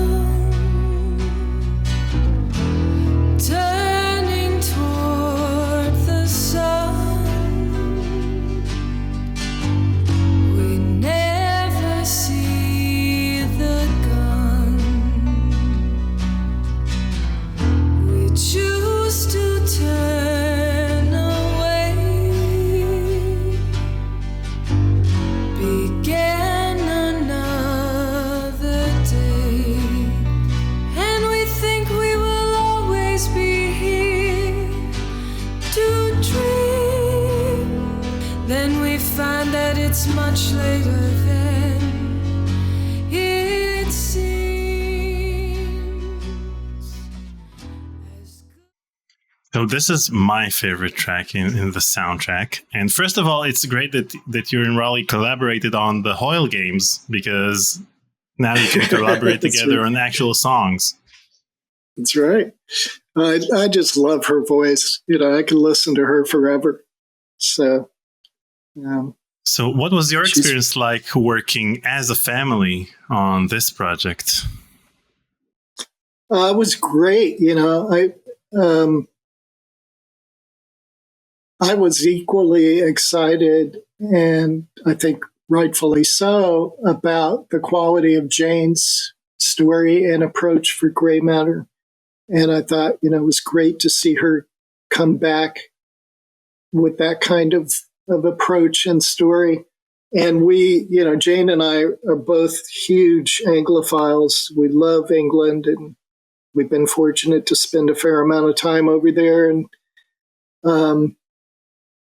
really loved that texture. And so it was, all of that was great. And then it just happened sort of in the months prior to that. We moved down to California, and I sort of reconnected with a bunch of my old friends that I grew up playing with.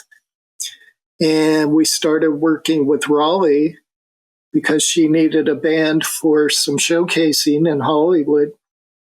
And so we started, as an offshoot of that, we started writing songs and working together as the Scarlet Furies. And so we had made these early demo recordings of some of those songs. And as Gray Matter developed, Jane said, "Wow, it'd be really cool to put some of the band's songs in there." And I thought, well, sure, I've got these demo recordings. Why not? Thinking nobody would really pay attention to them. They'd just be background.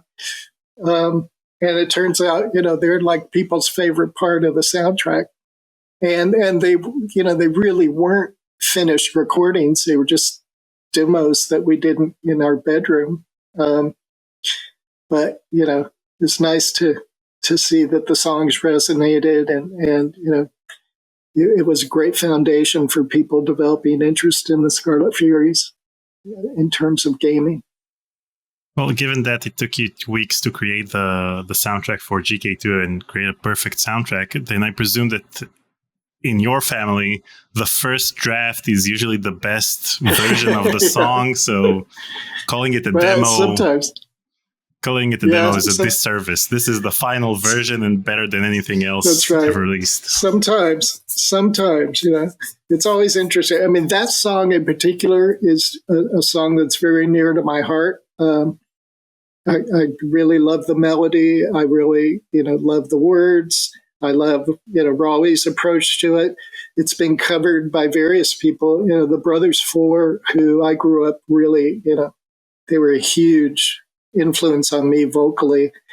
And, to have them do a cover of that song was just a dream come true. And they did a beautiful cover. It's one of those unusual songs, I think, that the instrumental version and the version with the vocal, I think both are very emotional and effective in the game. So, I'm really happy with that one. Now, before we get to the 20th anniversary of Gabriel Knight, you also worked on the Charlene Harris main menu theme. And Cognition and Erica Reed Thriller, you worked on The Taking, composed and lyrics by. What can you share about the production of these games, about the composition process and the production itself? Well, when Jane was doing casual games with Oberon Media, I did music for several of those games. And they were, usually it was small little pieces. In fact, I remember having a meeting where I was showing music for one of the games, and one of the vice presidents was like, "There's too many notes. We need less notes." I was like, "Really? Okay." But yes, so the Charlene Harris thing was one of those casual games. And again, by this time, the Scarlet Furies had done their first album with Rusty Anderson producing us. And we produced that song. And Jane just thought it would be a cool song to use as the opening of the game. And again, it kind of resonated with players, which was nice, and got a fair amount of attention. And then, as the Furies kind of took off more and more, Raleigh and I, Jane would say, "Hey, I'm working on this game," or the people who are doing Cognition are big fans of yours. Would you be willing to do like an opening theme or an ending credits theme? And I said, "Yeah, sure." And then maybe Raleigh would be out for a visit, and I'd say, "Hey, you want to put a vocal on this theme I'm doing?" So then we'd write some words, or we sit down with Jane and write words. And it was just kind of usually, kind of a casual thing that just happened. So you got production notes that there are too many notes in the tracks that you created. Yeah, it was too busy. And of course, I'm like Mozart and Amadeus. I'm like, no, actually, it's exactly the right amount of notes for what it's trying to do. If you want something else, I'll do that. But you should have removed random notes from the composition itself and then send it in. Yeah, there you go. Just send it back with 3 notes. Here you go. Yeah. How does that sound? Yeah. So in 2014, you're credited as an executive producer on Gabriel Knight Sins of the Fathers, the 20th anniversary edition. Now, how is it to revisit your work after 20 years? And I don't want to make you feel old, but it's been 30 years since Gabriel Knight Sins of the Fathers came out. We just celebrated it 6 months ago. I was 12 when we did GK1, so, And you're still 12. Yeah, spiritually. Yeah. So how is it to revisit your previous work? And what did you want to preserve in terms of content? And what did you choose to change or enhance for the 20th anniversary edition? Yeah, it was a huge challenge. There were, for many reasons. One was, we actually making that game and making Moebius really weren't our choices that we would have made in that scenario. We were originally making GK4 with Activision, and then that went south. And so then we decided, well, would you let us make a remake? And they said yes. So it was kind of like, well, okay, we're kind of in this dynamic. Let's make the best of it. And Moebius was a game that the Kickstarter audience picked, which we were shocked. We were like, really? That's the one you want? So anyway, we found ourselves, in that dynamic. And with the GK1 remake, it's very tricky ground doing remakes because on one hand, people want to re-experience the nostalgic experience that they had usually as a child. So they want it to be incredibly familiar. But at the same time, the whole point of a remake is to somehow improve it. So it's like, okay, where do you hit that balance? And with the music, thankfully, and I definitely appreciate this. The music from GK1 is kind of considered iconic and a part of the game's legend, if you'll have it. And so I felt, real responsibility to, as much as possible, stay to the original assortment of music and the original spirit of the music, while at the same time looking for opportunities to improve it, mainly through better technology and better performances. And so, it was very interesting to go back and take a serious look at what I had done, and a lot of it I had forgotten about. And a lot of it I had to reteach myself because, I'd be like, well, yeah, it definitely sounds like something I wrote, but I have no idea how I played that. So, I'd have to go back in and figure it out. So it was a big challenge. And some of it, I feel sort of succeeded better than others. But in general, I think the remake, under the constraints that it had, which, for instance, there was no way we could use the original voiceover stuff. It was gone. And of course, there's no way you could afford those actors now on the kind of budget we had. We had, if you think about, the early GKs in Sierra had multi-million-dollar budgets. When we did the GK1 remake and Moebius and Lola and Lucy's Big Adventure, so 3 games, all for $400,000. So, we had incredible constraints, and so which obviously forced a lot of compromises. But I think we felt very good that we did complete those games, and we published them and got them out there when we said we would, which is not always the case with Kickstarters. So we felt good about that despite all of the constraints. But to answer your original question, it was very humbling and somewhat humorous to go back and listen to work you did 20 years earlier.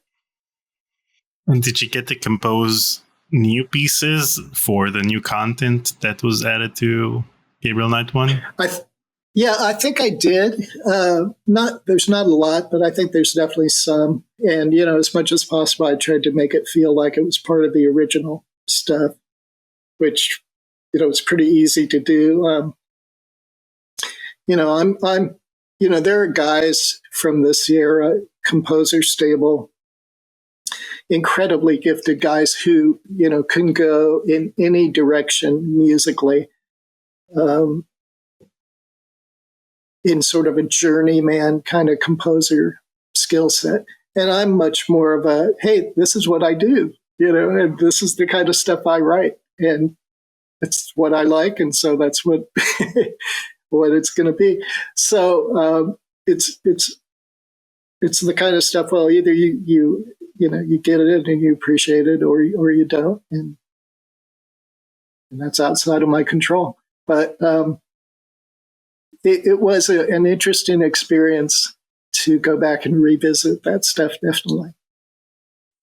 With the advancements in AI, maybe you can use the original recordings and clean them up. But funny thing, there was an announcement of a new AI app a couple of days ago that's music focused, and I thought, for a kick, I'm gonna go and I'm gonna say, dramatic Robert Holmes game theme, and it took a couple of minutes, and it came back with something that was kind of dramatic, kind of melodic, didn't make a lot of sense, but it was an interesting interpretation. So it won't be long, I'm sure. Maybe for Jane's next casual game, you can generate something with AI. And then when the producer asks for less notes, then you just write less notes. Less notes. Yeah, exactly. Yeah, I mean, all my composer pals are like, man, what's coming? And, there's already, for guys who do work for libraries and stuff, libraries and things are already having to say, no AI, don't do AI because we'll end up getting sued at some point. But, that's most composers who are under the gun, would definitely at least try starting something like, write me a 4-minute multi-key ragtime, and then at least have the foundation of something to build off of, and then you just, go from there. So it's going to happen if it isn't already. Yeah, but when you use AI for art, for example, for images, then it will be different than the art it's being based on, that the AI is basing the current creation on. But when it comes to music, you never know if whatever the AI is basing this current composition on has 7 notes that are similar to something that exists. And so you can release it, but then get sued. So maybe with music, you can't really use AI because you never know if and when you'll get sued. Well, and, you could argue that most of us who write music, it's a re-expression of the things that influenced us and the musical sources that we were exposed to, which is exactly the same function as AI. It's just, done through the human mind. and much slower usually. But we're all a victim of our influences. So it's the same function. Yeah, but as a human, you'll notice when something that you've created sounds like a different song. And AI may not notice that because its entire purpose is basing whatever it creates on other songs. Yeah, it's true. It's true. But, it's funny because I can listen to my stuff and this has happened before in these kinds of situations where I'm being interviewed. And somebody will say, what about this song where you did this? And I'll say, well, actually, that's me doing Supertramp, or that's me doing Genesis, or that's me injecting a little Elton. It's like that's what all artists do. Now, we already had a listening party of your previous album, Sequel, in which we went over all of the tracks and we discussed them. And this year, Son of Sequel was released. How was this project different than previous Kickstarters you've done in the past? Well, it's interesting because I think, we were pretty ambitious about what we wanted to do with this project. I'm partnering with a great friend and collaborator, George Napier, who does a very different style of music than I do. And so we wanted to try and do a combination of our styles and see what kind of musical journey we could create by doing that. So we knew that the process would be more complex because of that. The Kickstarter for this one, I think, is appropriately more complex as well than the sequel Kickstarter was. There's a lot. In fact, I'm kind of just entering into sort of the Kickstarter hell of, creating rewards and, getting the CDs produced, getting the albums produced, getting the music boxes produced, getting, T-shirts, all of that stuff, which is, stuff that doesn't really happen overnight. So it's taking a while. But, and unfortunately, with the way the world is going, there are complexities and increasing costs with things that you have to ship all over the world. And, I'm very fortunate that I have a kind of a worldwide audience who's stuck with me. And I really appreciate that. And they've been very patient with this Kickstarter, knowing that we kind of are trying to do as much as we can all at once and then do shipping because we know it's going to be kind of a rough dynamic. So first off, we wanted to get the album done, which is really, the main goal. And we spent about a year doing that. I'm very happy with and very proud of the end result. I think it's, more diverse than things I've done in the past. And I think it's got some really nice moments. So it'll be interesting to, so far people seem to be really pleased with it. And I've been even kind of surprised at how many people outside of the Kickstarter have been buying it and, signing up for the pre-order on the albums and stuff like that. So that's been cool to see. Now, I know that you thought of the name Son of Sequel a while back because I listened to an interview of yours from 2022 in which you were interviewed about Sequel, and they asked you what your future plans are, and you said Son of Sequel. So you had the name ready. Yeah. So my question is, did you also have the creative process or the themes you wanted to create for the album back then? Or was this something that you created after the Kickstarter or while working on the album itself?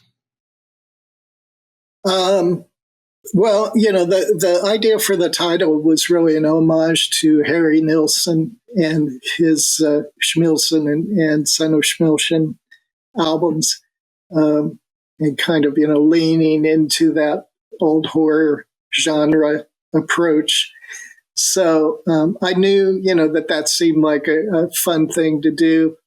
Musically, I really didn't start until after the Kickstarter. So we kind of had a fresh start. And, as usual, I kind of spent a lot of months just writing and before I started actually producing. And, then working with George and talking about what he could create as well and how they might interact together. So I guess to answer your question, the concept was there long before the music. And are there any particular tracks on Son of Sequel that hold special significance to you? And if so, why? Yeah, there's a few. The first one for me, obviously, is, one of my big goals was to reunite the Scarlet Furies, who had not, we hadn't done a recording together for about 10 years.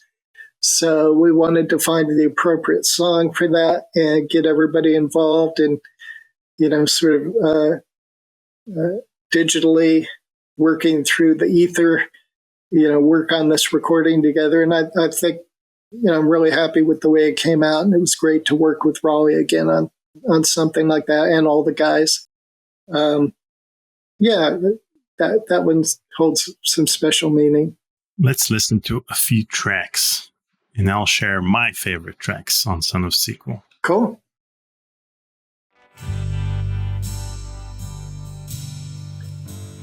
Yeah, I think Westerly has it's one of my more guitar-based things, and I think it's kind of subtle compared to a lot of my game music, but I think it's kind of haunting, which is nice.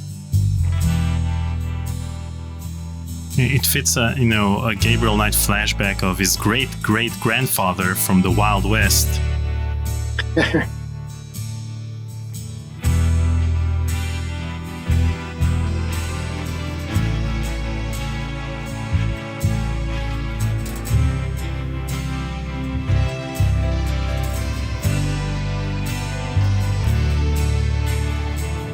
It's kind of got a George Harrison influence in terms of some of my guitar choices. Maybe use the AI, create a George Harrison-like song. Yeah.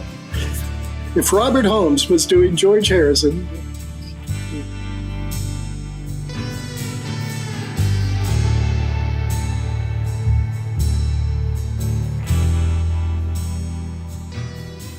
Now, before I move to the next track, I noticed that Son of Sequel is longer than Sequel. Sequel was like 40 minutes and Son of Sequel is like an hour.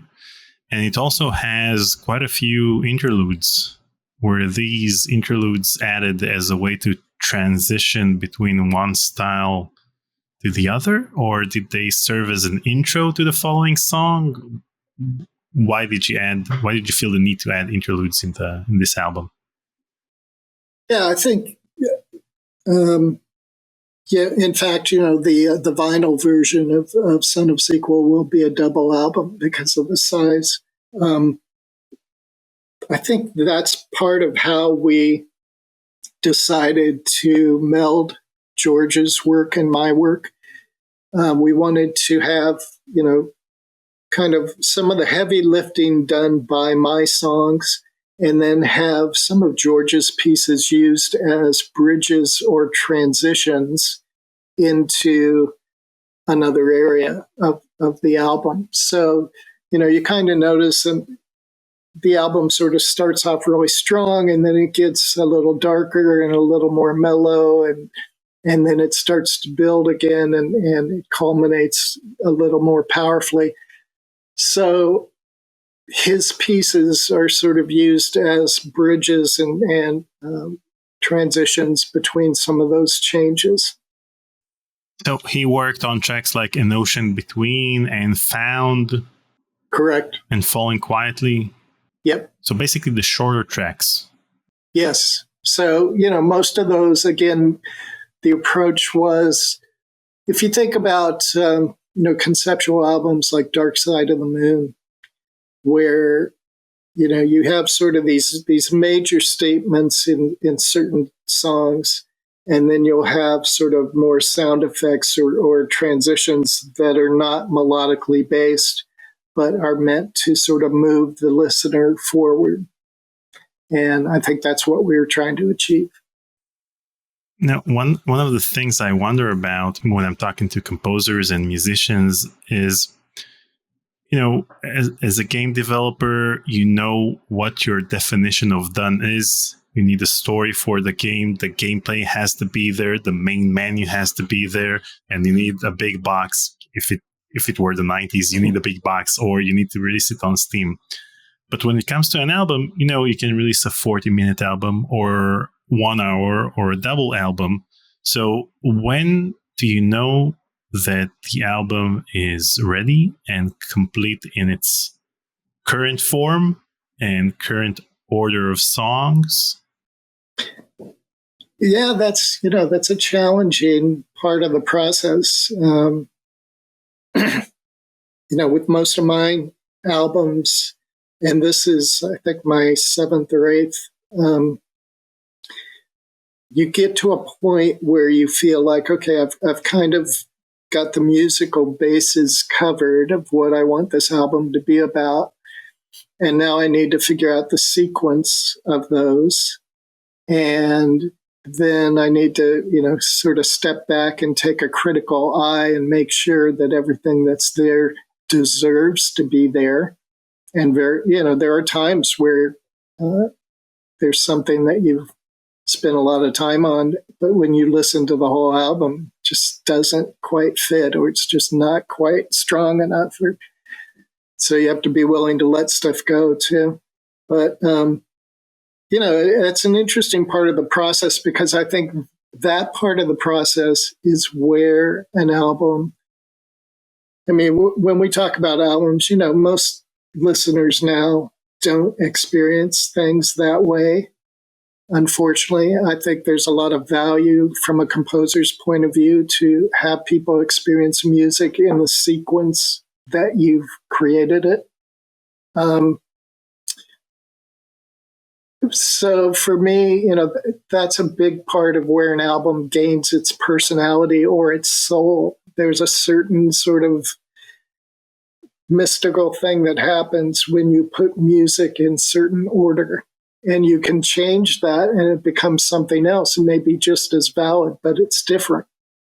And, we, for instance, with something as long as Son of Sequel, where you've got 20 pieces, we went through a lot of different potential sequences and a lot of different reasons to have those different sequences before we settled on this one.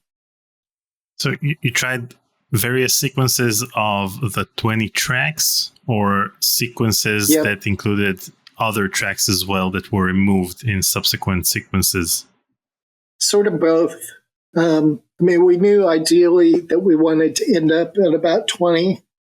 And I wanted to, have my part of that be about 12 things. So, we had these goals, and there was, additional stuff that we didn't end up using. But in general, it came out the way we were hoping it would.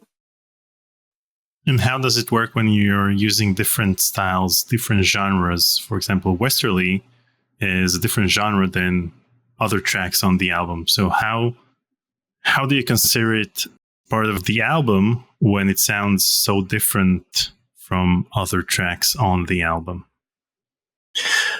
Yeah, this, I almost want to say this is a generational thing, because when I grew up basing sort of my musical experience on consuming albums, albums would have a real vibe, and it wasn't just the music, but it was the way they were packaged. It was the credits. It was everything about it. And you sort of devoured that all as one thing.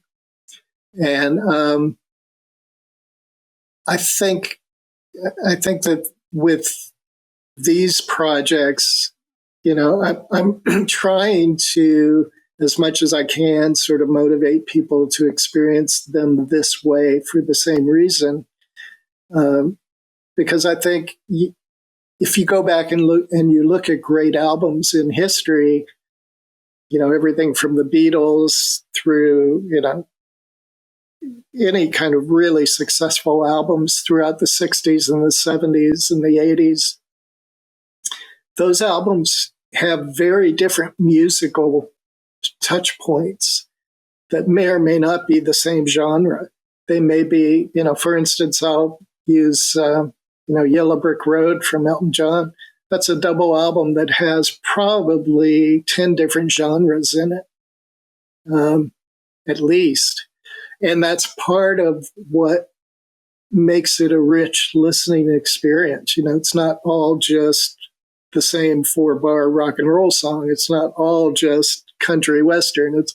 So for me, one of my goals of these albums is to do something that's going to be, valuable for people who know my game music, but also to, stretch a little and show some other types of stuff that I enjoy creating as well. So in Son of Sequel, there are more songs like Westerly that are guitar based. There are songs that may be, traditional sort of game themes, and there are songs that are simpler sort of emotional piano things. And then you've got George's, sort of sound design stuff. So it is a much more diverse kind of gathering thing. Okay. Let's listen to 2 more tracks that I consider favorites of mine. Sure. Faithlessness. This is one of my favorites.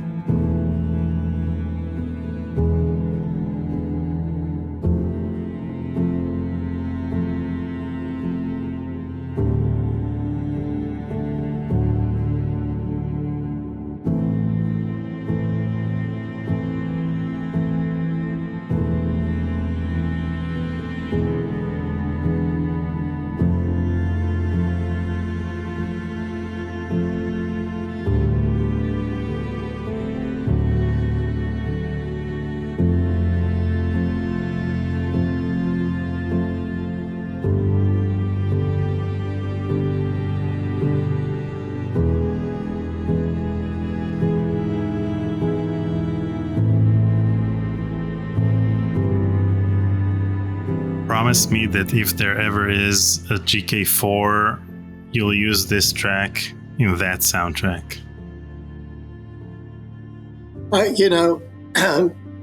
One of the things, it's kind of later in the tune, but, there's an amazing vocal by Sarah Kelly, who, sort of graciously agreed to help out. And I think that really makes the song. But this is one of those songs as a songwriter where you like wake up at 4 a.m. and stumble into, the studio and just sit down and play it, and it's there. And that was the case on this song. And the piano track is exactly that. I got up, I sat down, and I played it once, and that's it. And it just sort of came. So it feels very organic to me, and I think Sarah's vocal just really helped bring that out even more. But yeah, it's an interesting. I feel like this is The Great Gig in the Sky. Yeah, that's a great comparison. Mine is a little more humble than Pink Floyd's, but. You used less notes. Yeah, that's right. And the last track I'm going to share is All Is Well.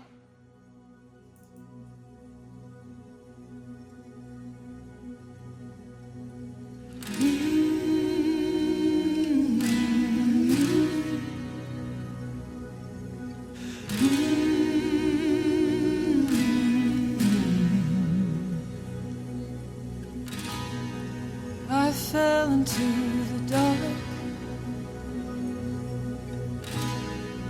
Swear I almost drowned, but I could see the stars looking up as I was sinking down. All is well.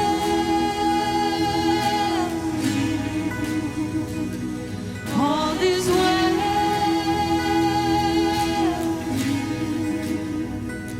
Heaven, hell, wherever I go, all is well in my soul.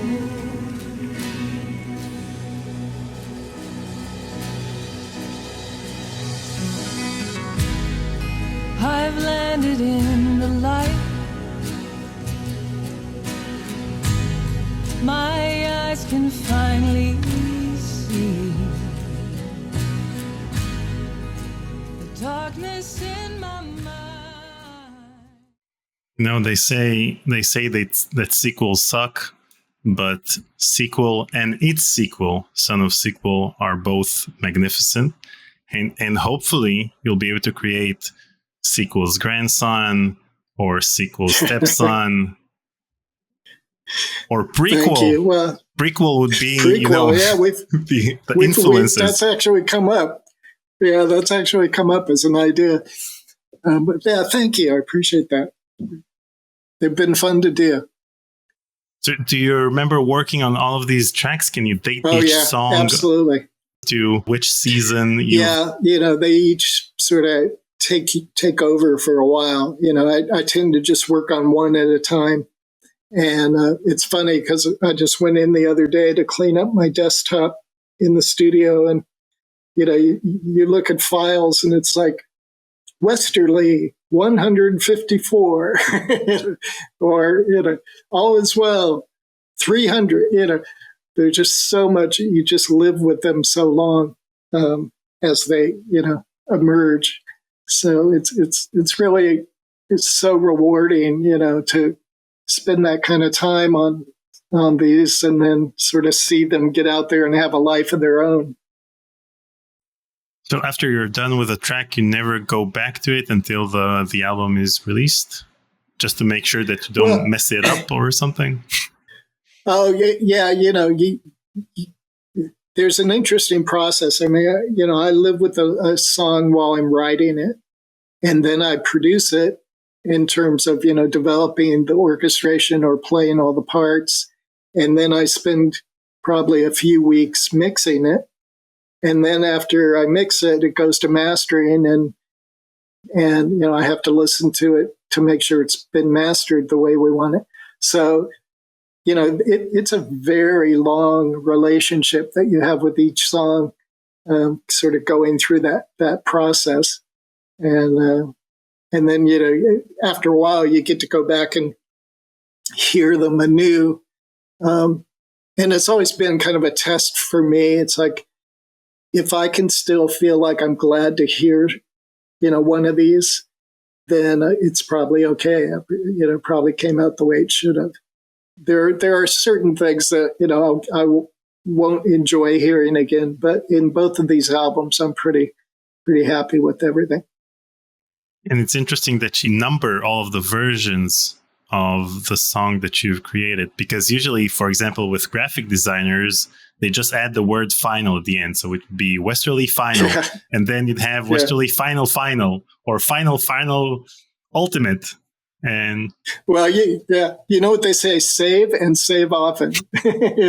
So I'm always just like, anytime I add one thing, I'll immediately save a new version. So I have all these backlogs of versions. So this Saturday, I'm going to interview Jane Jensen. If you could ask Jane Jensen one question, what would it be? And I'm actually going to ask her this question in the Q&A section. Boy, that's tough. I would, ask her to pick a favorite piece of music from one of the games that isn't a main theme. Okay. because it'll be interesting, because Jane has a very different relationship to music than I do. And she's always very happy with the music I do, but she has a very passive sort of relationship to music. It's like, as long as it doesn't offend her, she's fine. And, I think it's always interesting because, if somebody plays one of my old themes from the game or something, she'll be like, oh, God, I remember that. I remember hearing that over and over and over in QA, or something. So a lot of the songs are just burnt in her memory that way, I think. And one final question from me. What are your plans for the remainder of 2024 and for 2025?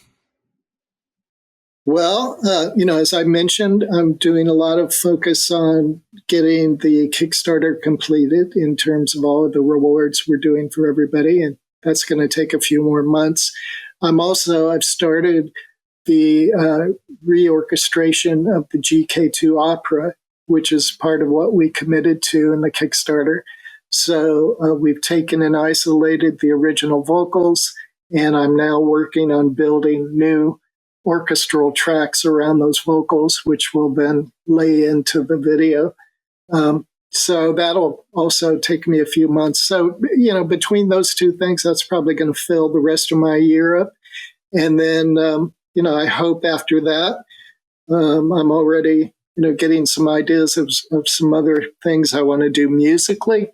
So we'll see where that goes. And, as I'm sure you'll talk to Jane about, we're doing everything we can possibly do to sort of help feed the universe about the possibility of another GK. And there are things that hopefully will at some point come to fruition, and we'll get that opportunity. So that's it wouldn't surprise me to see, both additional albums to come and hopefully more GKs at some point. Well, Robert, it's been a pleasure and an honor talking to you again. And I truly hope that our next conversation will be sometime soon, and we'll discuss a potential upcoming release of GK4, maybe even a release date. So the next time we'll talk, I want a release date for GK4 and Microsoft handing you the rights for free. There you go. I'll take that. That's good. Hey, it's always a pleasure, Daniel, and I appreciate all the thoughtfulness that you put into the research. And I want you to give me that Sting demo, because I haven't seen that in years. Will do. Thank you, Robert. Thank you.